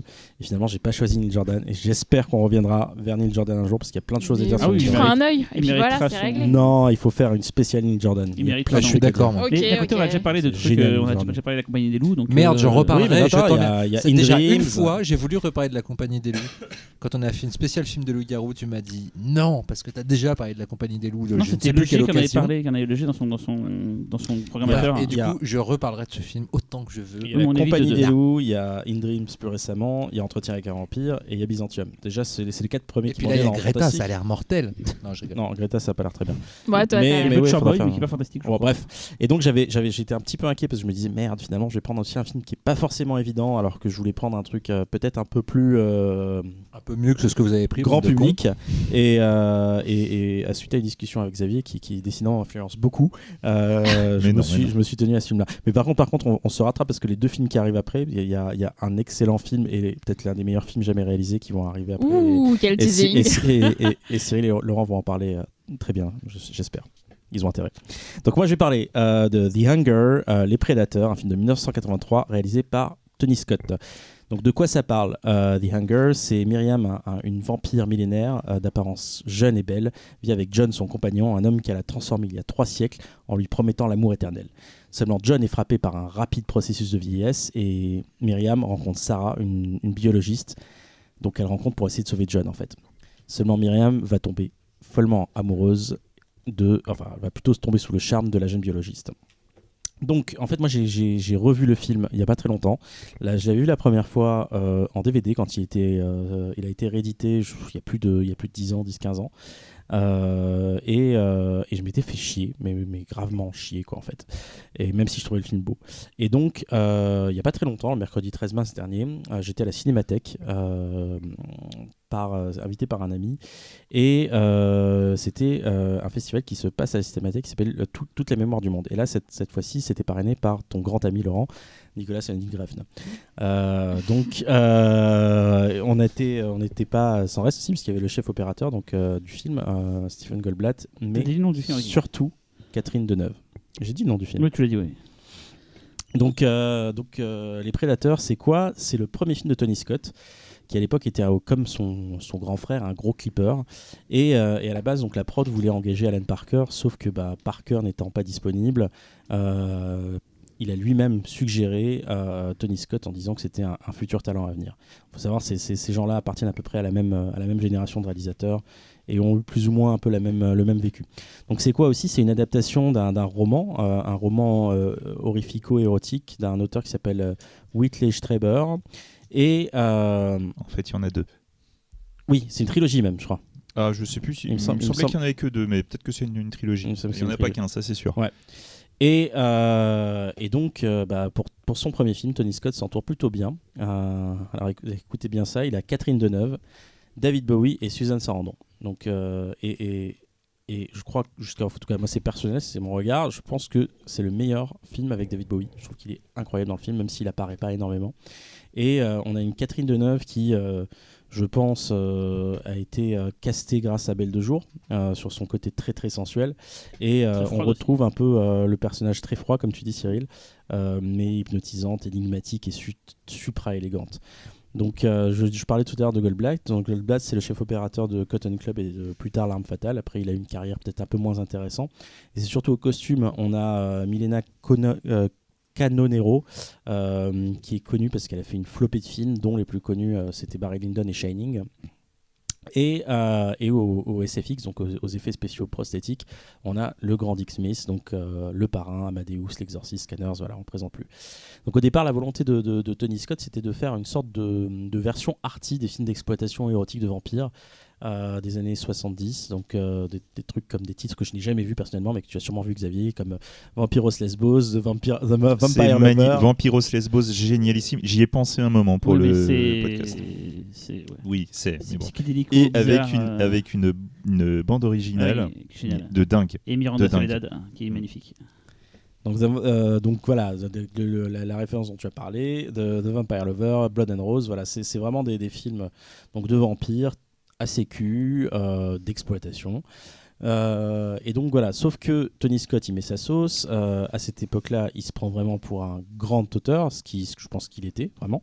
Et il ne choisit de réaliser un film qui n'est pas vraiment un film de vampire en fait. C'est un film très romantique, une sorte de rêve macabre et onirique, mais qui ne va pas, une fois de plus, comme peut-être c'était la mode aussi à l'époque, de détourner les codes, donc la gousse d'ail, les grosses dents, les trucs comme ça. Quoique si, il y a des dents pointues. Donc c'est un mélange des deux extrêmes qui font que le film est si particulier en fait.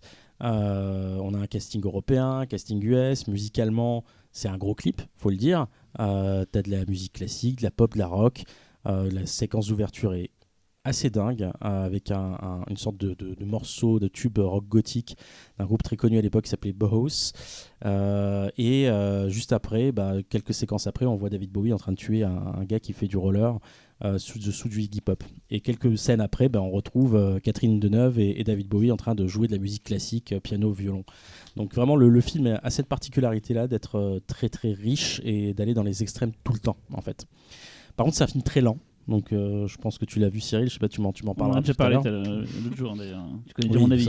Sauf que les auditeurs n'étaient pas là. On en parlera. Même s'ils étaient sûrement nombreux ce soir-là. Donc c'est un film très lent, extrêmement contemplatif et à la limite de l'expérimental. Et avec des thèmes qui sont très intéressants, en tout cas très intéressants parce que pas souvent abordés. Donc c'est sur la thématique de vieillir et de laisser sa jeunesse derrière soi, mais surtout c'est cette thématique qu'on connaît, peut-être qu'il partage même avec son frère Ridley dans Blade Runner, et justement le fait que de cette quête de personnages qui ne sont pas humains et qui recherchent cette sorte de vie éternelle. C'est marrant parce que t'en parlais, juste au moment où t'en parlais, j'étais en train de me revoir la scène de Rutger Hauer et je me disais que les deux films avaient vraiment un feeling similaire sur cette thématique-là. Un lien de parenté, clairement. Et aussi un film sur le désir, donc l'amour, la vie, et parce que dans ce film parce que dans ce film, tous ceux qui ne sont pas désirés meurent. Et ils ne meurent pas simplement, ils meurent sous d'atroces souffrances. Voilà. Donc je pense qu'il doit y avoir un peu de vécu derrière cette histoire. Donc par exemple dans le film, David Bowie vieillit, c'est très tôt, je ne spoil pas, David Bowie vieillit très très vite. Catherine Deneuve ne le désire plus, car elle a jeté son dévolu vers une autre femme, donc David Bowie meurt. Voilà. Et d'ailleurs la scène de vieillissement de Bowie est juste incroyable. C'est un truc complètement surréaliste. Alors, pour le grand public, ce qu'on a retenu, c'est beaucoup la scène de lesbienne, parce que le film est devenu culte dans la communauté LGBT à l'époque, même si c'était un gros échec cuisant. D'ailleurs, c'est le film, je crois, de Scott qui a le moins bien marché. D'ailleurs, Scott, après cette période-là, n'a pas tourné pendant 3 ans, mais il a été récupéré par deux producteurs qui avaient du flair, donc Jerry Bruckheimer et Don Simpson, que vous connaissez, parce qu'ils l'ont engagé pour réaliser, je dois dire, la plupart de ses films. C'est devenu un réalisateur de blockbuster. Il a fait Beverly Hills Cop, Jour de tonnerre, USS Alabama, Ennemi d'État, j'en oublie peut-être. Sauf que Scott a eu ensuite un autre échec cuisant quelques années plus tard, donc en 2005, et c'était avec Domino, qui est une sorte de retour aux sources, parce que je sais pas vous les gars, mais moi en tout cas, Domino m'a rappelé ce film-là, donc, Predator, qui est aussi assez expérimental et voilà, très, très particulier. Donc pour beaucoup, c'est le meilleur film de Tony Scott. Personnellement, moi, c'est True Romance. Et quoi dire d'autre, c'est que le film n'existe pas en Blu-ray chez nous. Il faudrait réparer cette erreur, mais il existe chez Warner aux US et il est sorti en 2015 dernier. Moi, je l'ai vu en VOD, sur Canal VOD. C'est bien Canal VOD. Et ton avis du coup, Véronique?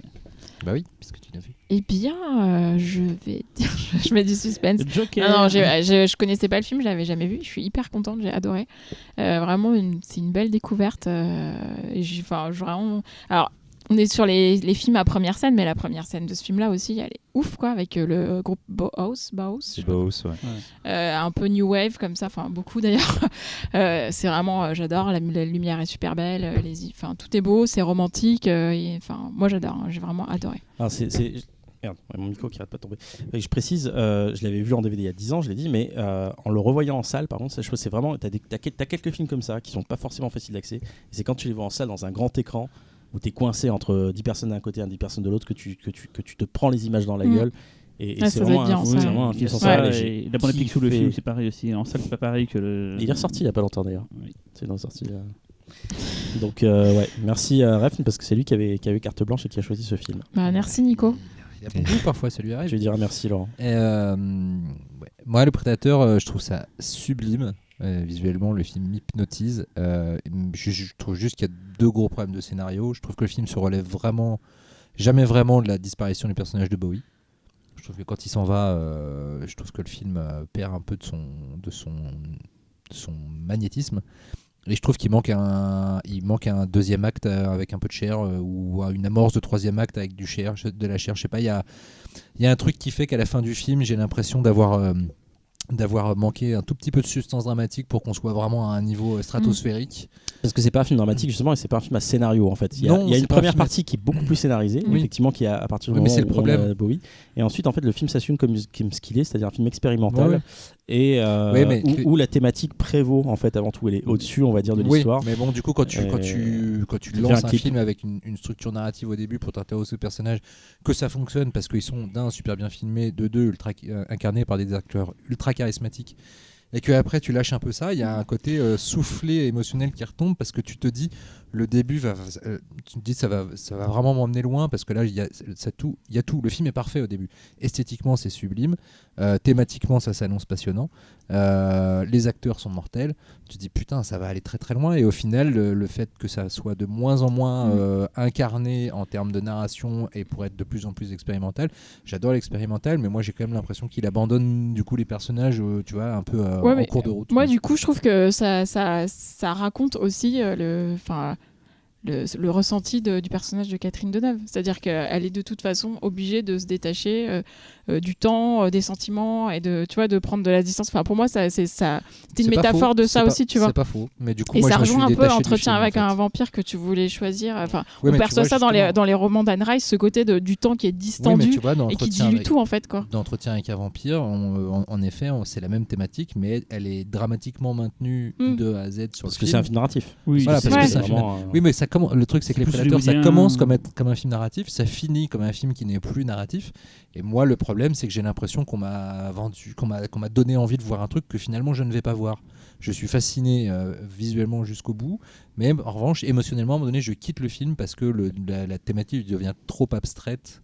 Même si c'est super intéressant ce que tu dis, Véro, et j'adhère, mais voilà, moi, il me manque un truc pour que ce soit vraiment. Je comprends. Et c'est aussi ça qui a fait que j'ai hésité à prendre ce film. C'est qu'il y a tellement de bons films de vampires qui sont à la fois qui peuvent être des divertissements grand public, mais qui peuvent être aussi des chefs-d'œuvre. Il n'y a pas très longtemps, on a parlé de Vampire, vous avez dit Vampire, qui est un des meilleurs films dans le genre. Et donc voilà, ce choix-là, c'est peut-être aussi pour faire mon fossoyeur et donner envie. Xavier, t'en penses quoi? Moi je lui ai fait une Inception, donc forcément Oui. Ah bah oui, c'est toi qui. voilà, mais non, moi j'adore le film, je trouve qu'il y a des scènes de dingue. l'Acmé de Libs, c'est Alors, déjà, voilà. dès qu'il y a les notes de cette musique qui Non, mais arrivent déjà de base, nulle mais- part, moi, dans quelques films que ce soit, ça me transporte. Non, mais Tu à chaque chiales. fois, mais je trouve que c'est une des scènes les plus belles sur cette musique. C'est une des scènes où la musique, elle est vraiment liée aux images. Enfin, moi, Et- j'écoute cette musique, je pense à ce film et à un court-métrage en images de synthèse. Et à True Romance, Oui, à True Romance. moi je la musique- trouve, vrai, l'utilisation c'est en vrai, True c'est Romance vrai, du c'est vrai. même réalisateur, je la trouve complètement barge. Ouais, c'est C'est vrai. un auto-clin d'œil. Mais voilà, enfin pour moi le film est mortel et en fait je comprends ce que tu dis après le passage de Bowie. Et je trouve que justement après le passage de Bowie, on arrive vraiment à comprendre la vision de Deneuve du monde, ce côté déconnecté, ce côté intangible quelque part par cette abstraction. Ce qui joue peut-être moi dans ma vision du film, c'est que Deneuve, j'ai jamais vraiment complètement réussi à accrocher avec son jeu, avec son physique. Je la trouve magnifique, mais je la trouve toujours très distante. De deux, ça se voit qu'elle est doublée dans le film pour les scènes de cul. Ah oui, ça se voit ça. oui. Et moi, ça me oui. gâche complètement le truc. Ah, parce J'ai c'est que- envie vrai, de la voir c'est à vrai, poil, ça. toi. J'ai l'impression Ouais. que c'est. Ah, si, si. Ah non, c'est jamais elle, ça se voit. C'est sûr. Et Ah, je suis en deg. fait, ça se voit tellement qu'en fait, je me dis que Ça change. si tu veux, ça alimente le fait que je ne crois pas en son personnage parce que j'ai du mal avec l'actrice et avec son jeu en général. Et en plus, là, je me dis que la meuf était. Ouais. Alors après, J'avoue que ça c'est m'a son un peu droit, fait décrocher c'est son- de le voir. C'est son droit de ne pas vouloir apparaître nu. Hein. Je ne dis pas le contraire, mais Justement, Le ce fait soir, est- Laurent, pour toi, nous avons invité Catherine Deneuve. Nu. alors bon, si on peut revenir quelques années en arrière, ça va arranger. Mais vraiment, du coup, dans ces scènes-là, en fait, je ne vois que l'artifice de montage, etc. Et je me dis, je sais pas, soit elle n'était pas assez impliquée pour. Enfin, tu vois, il y a. Non, c'est peut-être à cause d'elle en fait que je ne rentre pas complètement dans la deuxième partie du film. On écoute. T'as donné ton avis, Cyril Non, Ah, mais on attend d'avoir ton tout le monde avis. s'en Il a dit que fout c'était du- chiant. Mais non, mais justement. t'as dit c'est chiant. Moi, je me suis bien fait yesh. On va pas y aller par quatre chemins. C'est un film que je voulais voir, mais depuis des années, vraiment, c'est un film que je voulais voir. J'adore Tony Scott. Mais en fait, faut pas oublier qu'on en a pas dit, mais Tony Scott et Ridley Scott viennent de la pub à la base. Hein. Donc, c'est des faiseurs d'images. Ce qui Ils m'a sont jamais très- gêné. Hein. Moi, c'est un truc que j'aime beaucoup d'habitude. Mais là, j'ai vu un film super. Je pense qu'en salle, j'aurais kiffé. Parce qu'il y a des séquences dingo, enfin tout le long du film. Le film est un bijou en fait, visuellement ça a tombé quoi. Mais je vais pas mentir, je me suis vraiment fait chier. Et le seul truc que j'allais dire, moi c'est cool, on voit les seins de Katoche. Et là maintenant, c'est même... Sérieusement, c'était un argument. Bah, ça. c'était un argument comme un autre, voilà. Vaut mieux voir Bah, ceux de t'as Suzanne les- Sarandon. Bah oui, t'as hein. ceux de Suzanne, c'est c'est bon. les Mais voix- non, les voix sans Suzanne. mais, Toi, tu veux tout, toi. Catherine, j'ai toujours trouvé que c'était une très jolie femme et du coup j'étais content. Je me suis dit, putain, en fait, on va. Et est-ce que c'est les fesses de David Ah, il y a un plan fesse. Et je me suis dit, c'est cool, Bah, moi ça donne sa chance à tout le sûrement. monde. Bon, pas sûr. hein. Ouais. Et effectivement, le maquillage de David Bowie en vieux, il est assez mortel et tout quoi. Non mais c'est pas un film détestable, mais voilà. Pour ceux qui au bout d'un moment commencent à nous connaître, à nous écouter, qui ont à peu près les mêmes goûts que moi en termes de films chiants, voilà, je donne le trigger warning d'attention. Film un peu chiant. Et attention, c'est un film que j'adore. Donc vous avez vraiment le double, Voilà. le Non, mais- double label. mais le là. film est bien, je peux pas dire que c'est de la merde, c'est débile, le film est très bien, mais je me suis vraiment fait chier quoi. Mais Ok. je pense qu'en salle, ça doit être hypnotique en fait. Ouais, ouais. Et d'ailleurs, il Je est ressorti me- en salle à l'époque, bien avant la vague des ressorties qu'on voit maintenant. Il y a peut-être 10 ans, je me souviens, il était ressorti en 35 mm et tout, et je voulais le voir à ce moment-là, et bon, bah, j'ai zappé quoi. Et je voudrais juste rajouter un petit détail pour ceux qui tomberaient sur le coffret opening Les Prédateurs. Donc il y a une série télé en fait qui a été qui est sortie et en fait c'est une série à sketch un peu type Les Contes de la Crypte. En fait le fil conducteur c'est le personnage de Bowie qui va raconter saison des 2. histoires. Et vous trouvez pas, c'est bien les prédateurs et pas les prédateurs, sinon vous allez pas voir le même film. Hein. Oui non c'est C'est sûr. pas la même chose. Par contre, si c'est les Prédateurs de la nuit, prenez-le, c'est super. Ah bien. oui, avec Jess Brigitte Franco, Lahaie. avec Brigitte Lahaie. Et là, pour le coup, elle est un petit peu plus D'ailleurs, généreuse Jess- que Catherine Deneuve. D'ailleurs, on pose des questions là ici. Est-ce que vous voulez voir un spécial Jess Franco? Ouais. Bah, nous on aura envie, hein, mais est-ce que vous, les auditeurs, vous Bah, voulez dites-nous. entendre? Alors sachant qu'il a fait 400 films, hein, donc. En plus, il va ça- y avoir une actu. Il y a son autobio qui sort en France. Ah ouais? Tout à fait. D'accord. Il y a eu une perspective à Édité la chez, Bah, on peut Synthèse. l'inviter, Serious, alors, chez si Serious c'est- Publishing. D'accord. Donc Jess Franco, il y a de quoi faire. Hein. Après, c'est très particulier. C'est ça. Voilà. Mais c'est pareil. Je trouve ça très intéressant, Jess Franco. Je préfère faire Neil Jordan. Je sais pas si. Mais Bah, on peut c'est- faire les deux. l'un n'empêche pas l'autre, monsieur Talal. Rien n'empêche pas l'autre. À toi, Laurent. D'ailleurs, je tiens à dire que pour le moment, Ouais. on a fait que des films de vampires qui sont pas vraiment des films de vampires. Heureusement que Laurent est là. Parce Non, que on a là, fait il y des a pas films de. de- Bah, on a fait attends, des- alors les non. prédateurs. Alors non, Les mais- Prédateurs et le mien c'est des purs films de vampires. Ouais, on a aussi, fait un des petit films peu. de films de vampires chiants. Alors, excusez. on n'est pas du tout du même avis parce que je te fais mon intro du coup. J'ai un aveu à faire. Les vampires, ça me fait chier. Oh. Voilà, globalement. C'est le monstre du bestiaire fantastique que j'aime le moins. Plus que les poulpes. Enfin, Non, je préfère les poulpes. Non, Mais les c'est un poulpes, ça animal, tue, le arrête, poulpe. c'est fou. mais les poulpes géants. Ah, d'accord. Surtout quand tu joues du tambour. La figure du vampire, en tout cas la figure classique, romantique du vampire, me casse les bières. Genre, entretien avec un vampire, ça te gave. Non. Le vampire de Coppola. Sur la Parce que c'est transcendé par le traitement du réalisateur. Genre le Dracula, Donc Twilight, le ça Dracula gave. de Coppola, il te fait chier. Voilà. Non, parce que c'est transcendé par le. Ah, mais tu parles de quoi, honnêtement, alors, il doit y au avoir, il doit y avoir peut-être. De Twilight. voilà, Mais c'est oui. ça. Non, mais il doit y avoir 5 films de vampires que je surkiffe en tout et pour tout sur les milliers de Le films de loup-garou de vampires qui ont Londres, été faits. Terminator. Underworld. Et non, voilà, le personnage du vampire globalement m'emmerde parce que non mais tu vois, Entretien avec un vampire, très bon exemple. T'enlèves toutes les scènes parce que le film a l'intelligence d'être un vrai film d'horreur. Donc pour moi, Un vrai drame aussi. Oui, mais Surtout. mais globalement, le mec qui se lamente d'être vieux, tout seul, et puis qui pique 2 gouttes de sang dans le cou d'une nana, et puis qui s'en va râler, et puis à la fin on lui fout un pieu dans le cœur. Ça m'a toujours fait chier. Donc, du coup, j'ai pris un film de vampires où les vampires pourraient être des loups-garous, pourraient être des zombies, on s'en bat le steak. Un Ce vampire à serait- Brooklyn. Pour être des poules. Voilà, ça serait exactement la même chose. Donc, c'est From Dusk Till Dawn, c'est-à-dire Une nuit en enfer de Robert Rodriguez. Le pitch, je vous le fais vite fait, c'est deux. Non, d'ailleurs, attardons-nous un peu sur il le faut le pitch faire. parce Ah que oui. c'est intéressant. C'est ça. C'est intéressant parce que ce sont deux frères braqueurs qui sont joués par George Clooney et Quentin Tarantino qui viennent donc de faire un braquage et qui s'enfuient dans une cavalcade sanglante poursuivie par tous les flics de l'État et pour réussir un petit peu à se glisser dans la masse et pour passer au Mexique, ils prennent en otage une famille, c'est-à-dire un père et ses 2 enfants en camping-car et donc ils passent la frontière et ils vont à leur point de rendez-vous, ils ont rendez-vous avec quelqu'un qui va se... Oui, J'ai une réplique. Vas-y. What's in Mexico? Mexicans. J'adore cette réplique.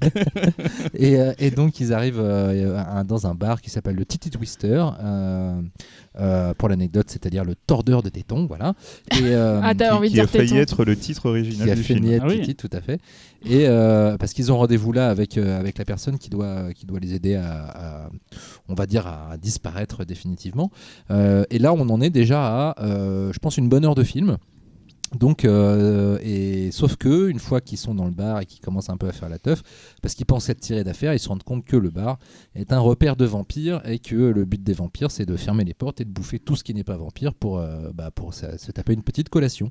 Donc, non, ce qui est assez génial, c'est le côté justement bascule du scénario où on est dans un pur polar tarantinesque hard-boiled pendant 1 heure. Et si on n'est pas prévenu, la bascule est assez frappante. D'ailleurs, j'ai une toute petite anecdote personnelle, c'est que j'avais montré le film à ma belle famille de l'époque, qui n'est plus ma belle famille de maintenant, et ma belle-mère qui adore les polars était au taquet, je lui avais rien dit et tout, et le premier vampire apparaît, elle s'est levée, elle a fait ah bah non, et elle s'est barrée, et puis elle n'a pas vu la fin du T'as film. pas dit Voilà. qu'il réalise? Si, Robert Rodriguez, j'ai dit Tu dès l'as le dit début. Ah merde, je suis pas entendu alors. je suis pas Voilà, sûr. tu ne suis pas. Bah, Voilà, donc c'est un scénario de Quentin Tarantino que Robert Kurtzman lui a demandé d'écrire. C'est Kurtzman qui a eu l'idée, en fait, lui, du bar avec Vampire. Et un jour, alors que Tarantino bossait encore dans son vidéoclub, la Video Archives, il a donné 1500 balles à Tarantino. Il lui a dit, bah tiens, j'ai cette idée-là, fais-moi un scénar. Et donc Tarantino imaginait toute l'heure précédente, en fait, c'est-à-dire tout ce qui est purement Tarantino, un film, un polar, auquel il a collé à la fin l'idée de Kurtzman. Tarantino devait réaliser le film. Et puis finalement, comme il joue dedans et qu'il avait écrit le scénario aussi, il a préféré concentrer son énergie dans son acting, qui d'ailleurs est pas mal. Moi, je le trouve assez, Oui, il est bien, je le trouve il est bien, assez cool dans le film. Et le duo avec Clooney marche bien aussi. Ouais, et puis du coup, il a cherché des réalisateurs. Il a d'abord, je crois, proposé à Tony Scott, justement, on en parlait, le film, ainsi qu'à Renny Harlin. Et puis après, Ça aurait été cool ça. ouais, c'est clair. Et puis, comme il a rencontré Rodriguez en festival et qu'ils sont devenus très potes, finalement, c'est lui qui l'a proposé. Et Rodriguez, forcément, a sauté sur l'occasion. Donc, que dire c'est un pur plaisir. C'est un peu comme un Vampire, vous avez dit Vampire, un pur plaisir de série B qui se marre, qui est très drôle, mais en même temps dramatiquement. Au fur et à mesure que le film avance, ça devient de plus en plus lourd. C'est-à-dire qu'il y a quand même des personnages importants dont on pensait qu'ils s'en tiraient, qu'ils s'en tirent pas. Il y a à peu près, je pense, il se passe pas 5 minutes sans qu'il n'y ait pas une réplique culte, sans qu'il n'y ait pas un truc culte. Salma Hayek qui danse avec son serpent. J'attendais. Un casting, casting de Fred malade, Williamson, voilà. Tom Savini. Tom Savini. Sex Juliette Machine, Lewis. Sex Machine qui fait son apparition avec Harvey Keitel. Harvey Keitel. Enfin voilà, c'est un pur plaisir. Moi je l'ai découvert en salle quand il est sorti à la fête du cinéma. Tu savais que c'était un film qui allait bifurquer? Oui, parce que Mad était passé par là, Ah, il merde. avait déjà fait la Moi, preview. je savais pas. Et, J'ai donc voilà, malheureusement, j'avais pas la surprise des vampires, mais j'ai pris un pied pas D'ailleurs, ceux qui possible. nous écoutent, ils sont pareils, s'ils n'ont jamais vu le film, maintenant ils savent que. Voilà, vous savez, en même temps, c'est une émission spéciale C'est le vampire. vampire, donc, ouais. non, en fait, on pourrait parler très longtemps de ce film parce que c'est bourré de détails. Si vous adorez l'univers de Tarantino, vous verrez plein de trucs comme le Big Kahuna Burger, comme une légère fixette encore sur le fétichisme des pieds, n'est-ce pas, parce qu'il y a 2 scènes. Oui, très légère, oui. Une scène où le personnage de Tarantino fantasme à fond sur Juliette Lewis, qui n'est pas majeure d'ailleurs, et lui mate le pied. Puis une autre scène où, pendant le fameux striptease, la danse de Salma Hayek, où elle lui met le pied dans la bouche et elle verse du je crois que c'est la tequila sur sa jambe. Et je pense que Tarantino, en fait, à mon avis, il a écrit la scène Juste Pour le voir. faire. son personnage pour que une meuf lui foute Pour que Salma Salma Hayek lui foute un pied dans la bouche pour lui faire boire de la tequila, je pense. Et bon, j'aurais fait pareil à sa place, mais bon. Et voilà, c'est bourré de trucs. Et à la fin, donc ça part en délire à la Evil Dead 2. D'ailleurs, c'est Kurtzman, enfin c'est KNB C'est un festival à la aux fin, effets d'ailleurs. spéciaux. C'est un pur festival. Ça a pas trop mal vieilli, à part quelques morphines qui font un peu la tronche. Globalement, ça a pas trop mal vieilli. C'est une belle leçon de montage. D'ailleurs, c'est Rodriguez qui a fait le montage. Et en matière de gags horrifiques, il y a une belle dynamique de montage. Sex Machine aussi avec son flingue. Sex Machine est génial. Et puis après, ça part complètement en couille. C'est-à-dire qu'à un moment donné, Sex Machine se transforme en chien / rat géant vampire. Tu sais pas pourquoi, t'en as rien à foutre. Parfois, si tu t'attardes 2 secondes sur ce qui se passe en arrière-plan dans la scène de fin, t'as des figurants vampires qui marchouillent parce qu'ils savent pas trop quoi foutre, En fait, pendant que les personnages au premier c'est la plan bonne font leur période truc. du fantastique, c'est que c'était la période où les effets spéciaux n'étaient pas encore trop numériques et Ouais. c'était le firmament des effets prosthétiques. C'est un petit peu à Evil Dead 3, ces films-là où il y avait beaucoup d'effets de plateau et, Ouais, mais là, je crois d'ailleurs, que c'était le top de ce qu'on pouvait faire à l'époque. Hein. D'ailleurs, en fait, Kurtzman et je crois même Tarantino Carson, ont dit qui est le cas de KNB, hein, Oui, pour rappeler tout à quand fait. même. Quelque part, le film a été écrit pour KNB, c'est-à-dire pour permettre à KNB de se la donner pendant on va dire, 30-35 minutes de pur film d'horreur bourré d'effets Très spéciaux. très gore. C'est super gore, c'est super drôle. Non, je t'ai plus quoi, c'est un vrai plaisir. Et donc il y a un Pépite. making of de ouf sur le Et alors, film. le making of, Oui, c'est Full un Tilt film. Boogie, qui est absolument génial parce qu'on voit énormément de choses, des coulisses qui racontent à quel point ça peut être compliqué. Alors déjà, en plus, le film prenait un risque. C'est un des rares films à Hollywood qui a été tourné avec une équipe non syndiquée. Ça Donc, pose problème. ce qui fait que ça a posé problème et qu'ils n'arrêtaient pas d'être harcelés par les gars du syndicat qui essayaient de faire... Il y a une grève au milieu du. Voilà, il y a une grève et puis les mecs du syndicat essayaient de faire stopper le tournage.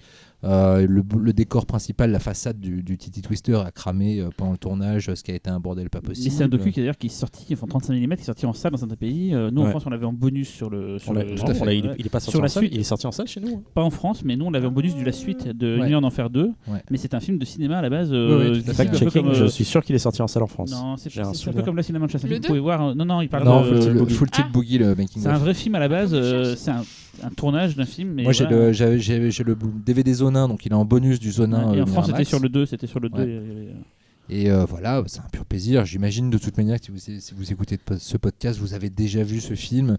Si vous l'avez pas vu, courez dessus. Et c'est à cause de Making of qu'il y a une sale réputation que je n'apprécie pas de branleur pour Rodriguez parce qu'à des moments on le voit jouer de la guitare pendant le tournage. Mais Ah oui, il est sur quand le, il y a il est des sur le grèves, chariot, il est sur le chariot de la Dolly en train de se faire tirer par des gars pendant qu'il y a un travelling qui est en train de filmer, puis lui il filme.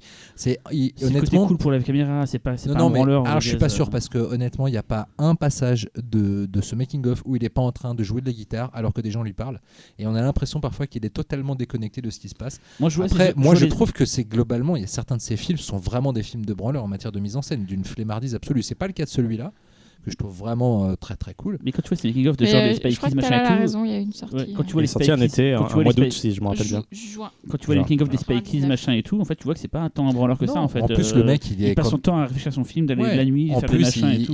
il fait plein de choses lui-même. Ouais. Maintenant, sur ses films, pas sur Alita, mais sur ses autres films, il fait les effets spéciaux lui-même, etc. Donc, À l'époque, ça- il ça se montait, il voit. faisait la musique, il faisait tout. Non, mais le problème, c'est que ça se voit. Voilà, moi, je trouve que c'est un ça self-made man intéressant et intéressant, contrairement à ce que la réputation mais il y a du- des fois où il est dedans, et puis il y a des fois où tu vois qu'il a En fait, le problème- Machete, tu vois qu'il en a rien Le à problème, c'est c'est de la merde, ça. l'échelle de certains films, en fait, et le côté peut-être un peu surestimé, qui peut agacer certains, et le côté un peu bande de potes avec Tarantino, en tout cas, qui à une époque, qui moins était qu'avec très, très Eros. Je omniprésent. trouve Eros vraiment profité de Tarantino machin et tout. Je trouve que Rodriguez est plus. Bref, on va Oui. pas faire un spécial Rodriguez, mais voilà. Quoi. Mais Xavier c'est était- Bah, on pourrait. mais c'est peut-être le meilleur Rodriguez avec faire. Avec Planète Terreur et avec et The Alita. Faculty. Et The Faculty. Et The Faculty. Et Alita. Et Alita. The Faculty. Et Alita, oui, c'est ce que je disais. The Faculty. Et puis Desperado, c'est cool aussi. Non, j'aime pas les Non. Desperados. Putain, mais en c'est fait, chiant, tout est bien, Desperados. quoi. Moi, j'adore. Non. Moi, j'adore Réalisateur, hein, donc c'est pour ça que je suis pas. T'aimes Spy Kids J'aime bien 4 les quoi. Spy Kids. J'ai même aimé Shark Boy and Lava Girl, mais on pourra en parler un jour si vous voulez. Y a pas Non, de mais problème. Spy Kids 3, c'est pas possible. J'ai vu Si en vous voulez une salle. Moi spéciale aussi, je l'ai vu en Rodriguez, salle. dites-nous-le. Oui, en 3D, En ouais, 3D. j'ai failli mourir. Xavier, qu'est-ce que tu penses de Full Kids Je tiens juste à terminer quand même sur Clooney, que je trouve mortel. De toute manière, j'ai toujours trouvé que c'était un Il putain sortait d'acteur. d'urgence en plus. C'était Il sortait le d'urgence, premier film, c'était vraiment. Et c'était pas le premier. Ils ont approché plein d'acteurs avant lui. C'était un de ses premiers Mais longs. C'était pas non, le premier. oui, c'était un non, de mais ses premiers. c'était son premier long métrage Ah, cinéma. carrément. Et le nom de son personnage, c'est C'est Seth Seth Gecko. qui a donné le nom à un des jurys du PIF. Mais voilà, Voilà. le rappeur. Voilà, bah du coup moi je veux pas forcément dire plus que Laurent parce que bon, comme tout le monde, j'aime le film pour les qualités que tout le monde lui connaît. Je trouve la première partie super sympa à la Tarantino. Quand ça vire en vampire, c'est bourrin. Il y a Selma Hayek, voilà. Bon, je crois que tous les mecs vont penser exactement la même chose. Ah, je suis désolé, hein, mais bon.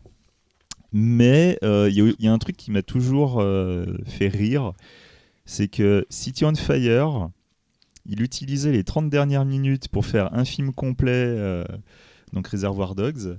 Et là, du coup, je trouvais ça marrant qu'il utilise en fait un film complet qui est Vamp pour faire les 30 dernières minutes de son film. Voilà, c'est juste...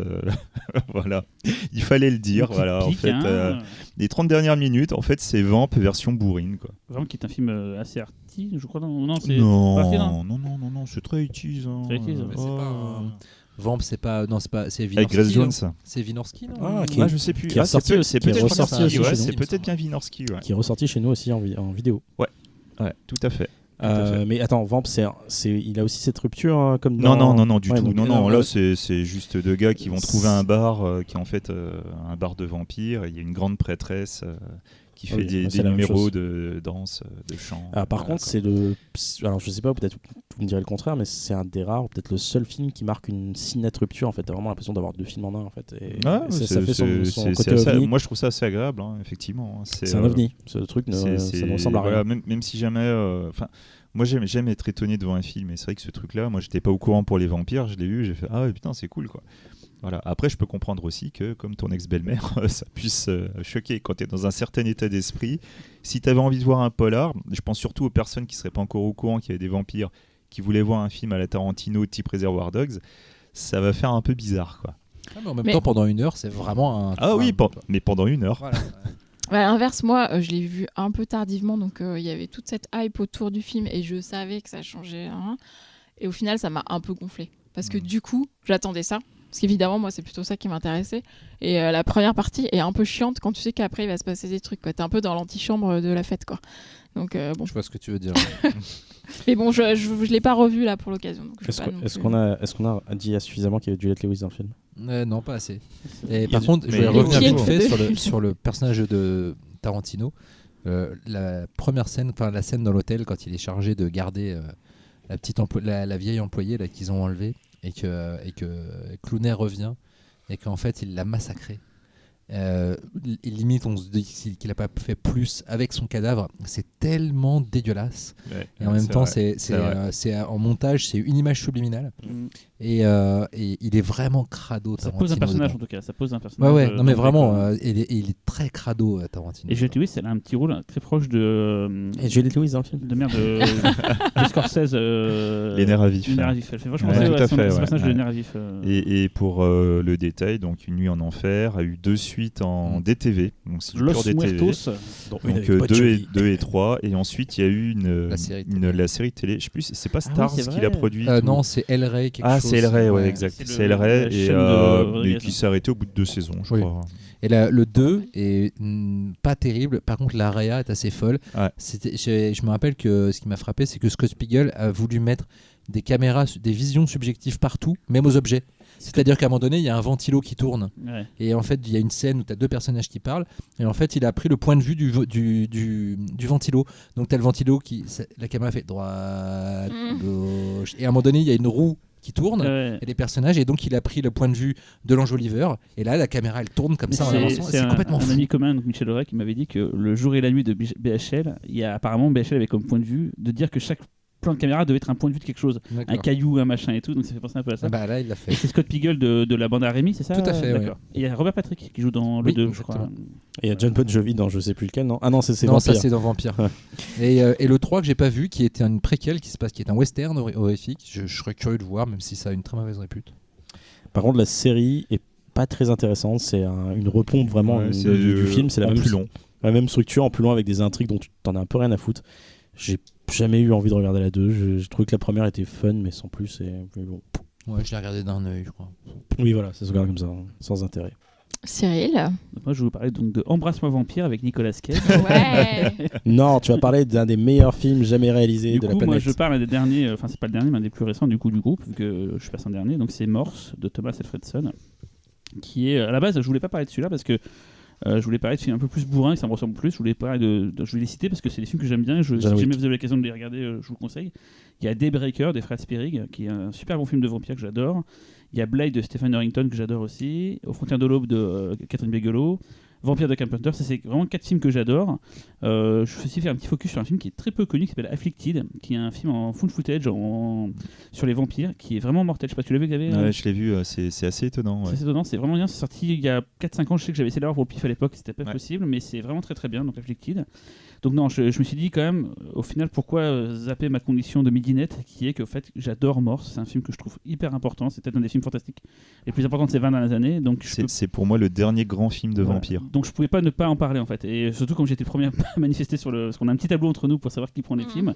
Et j'étais le premier Premier à poser qui Morse. dégaine. Voilà, donc j'ai fait bon. Je l'aurais dégainé autrement. Voilà, j'ai été le plus rapide. Maintenant, on aurait loupé du coup Jonathan, c'est dommage. Ah mais tout à fait. Donc Donc, merci voilà. de m'avoir mis des bâtons dans les roues. Donc Morse, particularité, c'est un film suédois. On était dans le film allemand, mais donc c'est rare d'avoir des films vampires suédois. Je crois pas qu'il y en ait des masses quoi. Ça s'est fait marrer à l'époque où on avait organisé une projection du film à Lyon en présence du réalisateur et j'en ai pas une amie. Et parce que c'était suédois, elle voulait pas aller le voir. Elle comprenait pas qu'on puisse voir des films en suédois. C'est ça le. Putain, c'est raciste. C'est encore une amie ou Bah, pas trop, mais je comprenais pas trop son principe. Bref, donc à la base, c'est un roman qui s'appelle Let Den Rat Come In, qui d'ailleurs, la traduction anglaise du film, c'est Let the Right On In, laisse le bon rentrer, quoi. Donc c'est un bouquin à la base de John Havjid de Beast. J'ai eu ce problème il y a pas longtemps avec l'autre film. Voilà, qui raconte donc l'histoire d'un petit garçon qui s'appelle Oscar de 12 ans, qui est victime de harcèlement scolaire, et de sa voisine, fraîchement arrivée, Ellie, qui se révèle être un vampire. Voilà, ça c'est la base très simple du film. C'est un film de vampire avec des enfants. C'est ça la grande particularité de Morse. C'est un film très beau, c'est débile ce que je dis, mais c'est un film très beau dans le sens où on suit vraiment une histoire d'un enfant brimé, de cette amitié qui va se créer avec cette petite femme vampire. Femme d'ailleurs, homme, on ne sait pas trop. D'ailleurs, j'en parlerai tout à l'heure par rapport à la différence avec le bouquin. C'était des reproches qui ont été faits sur le film.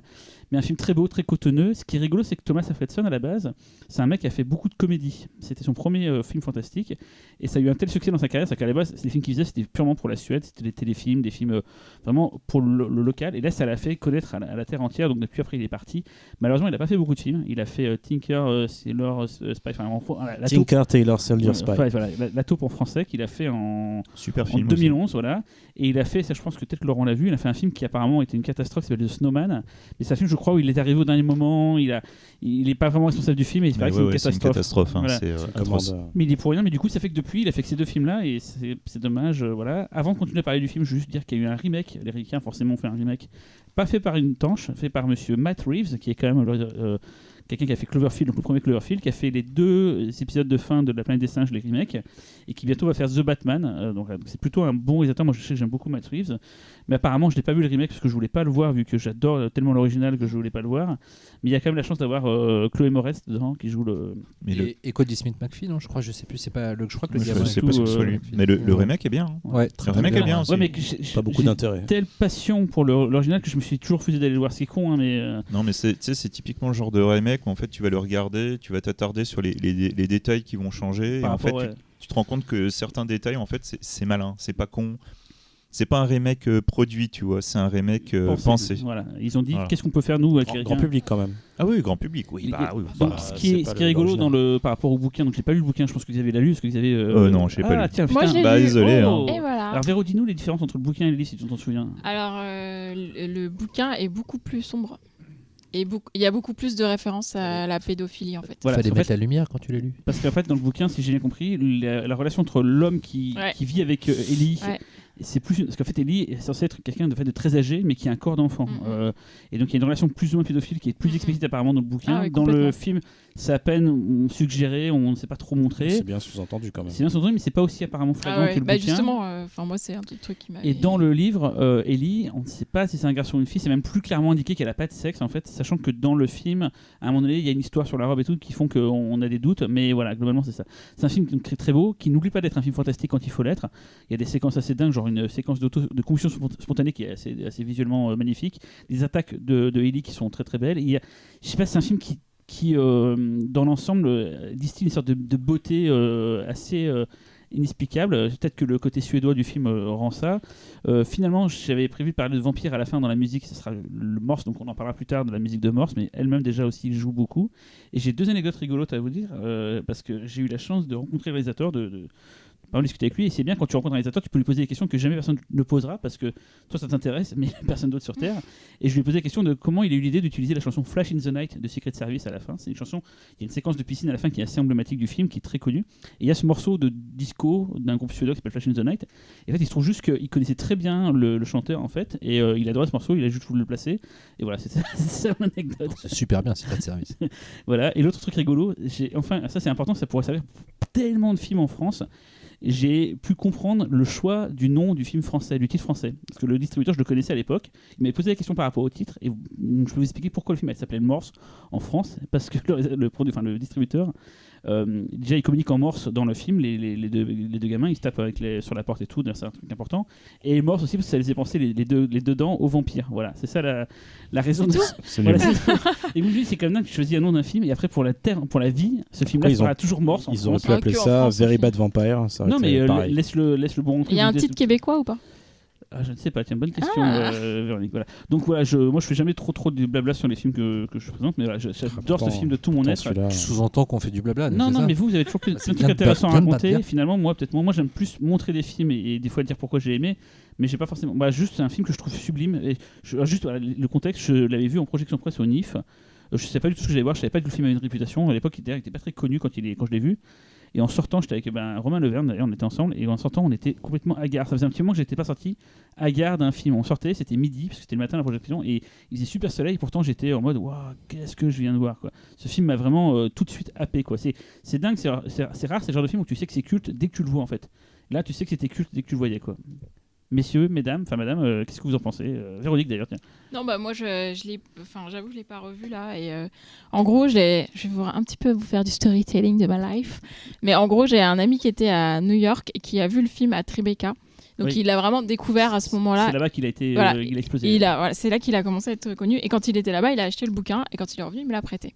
Donc en plus, j'ai lu le bouquin vraiment en anglais et tout. Donc, avant de voir le film. Donc pas du tout dans sa langue d'origine d'ailleurs. Mais bon, bref. Et du coup, j'ai vu le film peu de temps après avoir lu le bouquin. Donc j'ai été un peu déçue par le film. Mais il faudrait que je le revoie pour le réévaluer parce que du coup, je l'ai trouvé vraiment atténué par rapport à vraiment la noirceur et la dégueulasserie du bouquin, que j'ai adoré pour le coup. Mais je trouvais ça un peu tiède du coup par rapport au bouquin. D'ailleurs, ce que j'ai pas dit, c'est que l'auteur du bouquin a eu droit à un film adapté cette année, c'était Border. C'est le même, oui, c'est vrai. C'est le même auteur, Ouais, en fait. On en a parlé il y a pas longtemps. Donc voilà. Vous avez quelqu'un d'autre? Moi, Morse, comme je disais, pour moi, c'est un des derniers grands films de vampires. Je trouve le film mortel, beau dans tous les sens du terme, envoûtant, entêtant. Il reste longtemps en tête, je trouve. Là, juste d'en reparler, j'ai même des scènes en tête naturellement qui me viennent. Enfin, Quand il y a le shot par dans la ouais, forêt, le tir et tout. Des fois, c'est Non, simple, il y a c'est super simple niveau c'est- effets spéciaux, niveau mise en scène, mais c'est très fort en fait.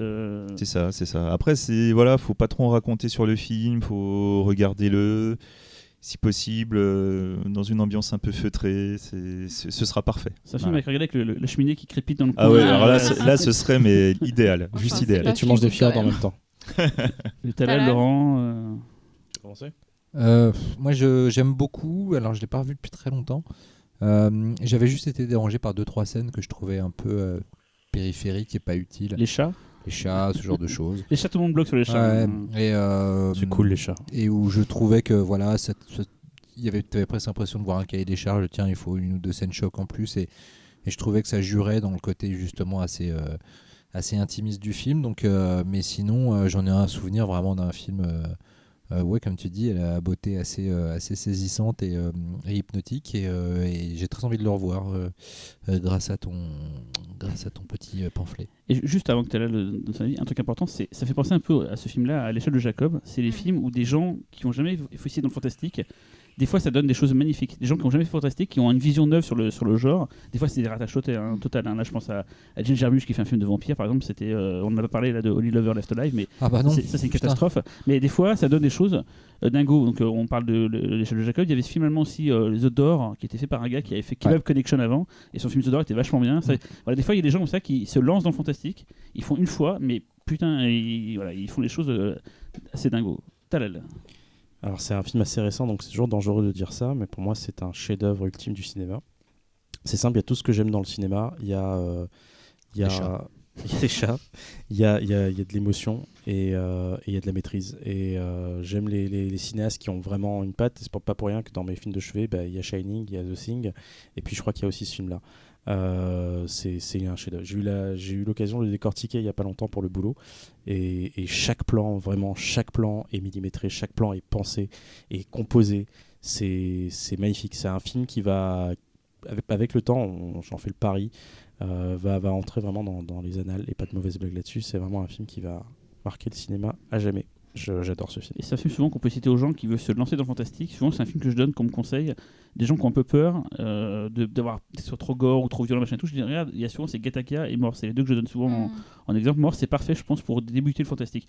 Peut-être pas aller trop jeune, mais c'est un film, je pense, non, parce que c'est un peu violent, mais je pense à 14-15 ans, ou même si t'es adulte, mais que tu n'as jamais trop vu de fantastique et tout, c'est un film que je te conseille souvent. Et puis c'est un porte film qui parle de d'entrée, l'enfance, qui parle tes premiers émois quelque part. Donc c'est. Ouais, moi, je dois avouer que je fais comme Cyril, mais pour les personnes qui me disent ne pas aimer les films de vampires, généralement, je balance morse. C'est ça intéressant, marche. c'est intéressant marche. parce qu'on dit souvent que les cinéastes les plus intéressants qui traitent le genre, enfin en tout cas une partie, je suis pas d'accord forcément avec cette thèse, c'est des gens qui ne viennent pas du genre en fait, ou qui n'ont pas un amour particulier du genre, mais qui vont le traiter avec une sorte de recul en fait, moins passionné, qui va faire que ils ont peut-être moins les codes habituels, du coup ils font peut-être ça de façon plus pure en fait. Ils ont pas Peut-être. des trucs attendus. Et c'est Et tout vraiment à ce l'heure, qu'a je ce disais film. que les films dans les plans dans les trains, j'adorais. Et ça se trouve que le film termine dans un plan dans un train avec une super séquence. c'est bon, Si vous voyez la séquence dont je vous parle, elle est magnifique à la fin. C'est 3 fois rien. Toutes les scènes sont magnifiques. Oui, mais cette scène-là, quand tu réfléchis, c'est 3 fois rien. Mais c'est un c'est plan. tellement, par rapport à tout ce qui s'est dit, c'est tellement beau que. Avec cette musique et tout, ça on va en parler dans pas longtemps, mais c'est- voilà, c'est vraiment un très beau film. Quoi. Je l'ai revu il y a 4-5 jours. J'ai envie de le revoir dès maintenant là. Et comme d'ailleurs, je te coupe l'herbe sous le pied, mais comme là j'ai cité un peu des films dont j'aurais voulu parler, et vu que c'est un sujet énorme, les films de vampires, vous n'aurez pas 2-3 conseils à donner à des gens, des trucs que vous avez mis de côté, mais vous auriez bien aimé parler Alors, que là, il y a de quoi faire, hein. moi, il y avait le Dracula de John Badham, qui est...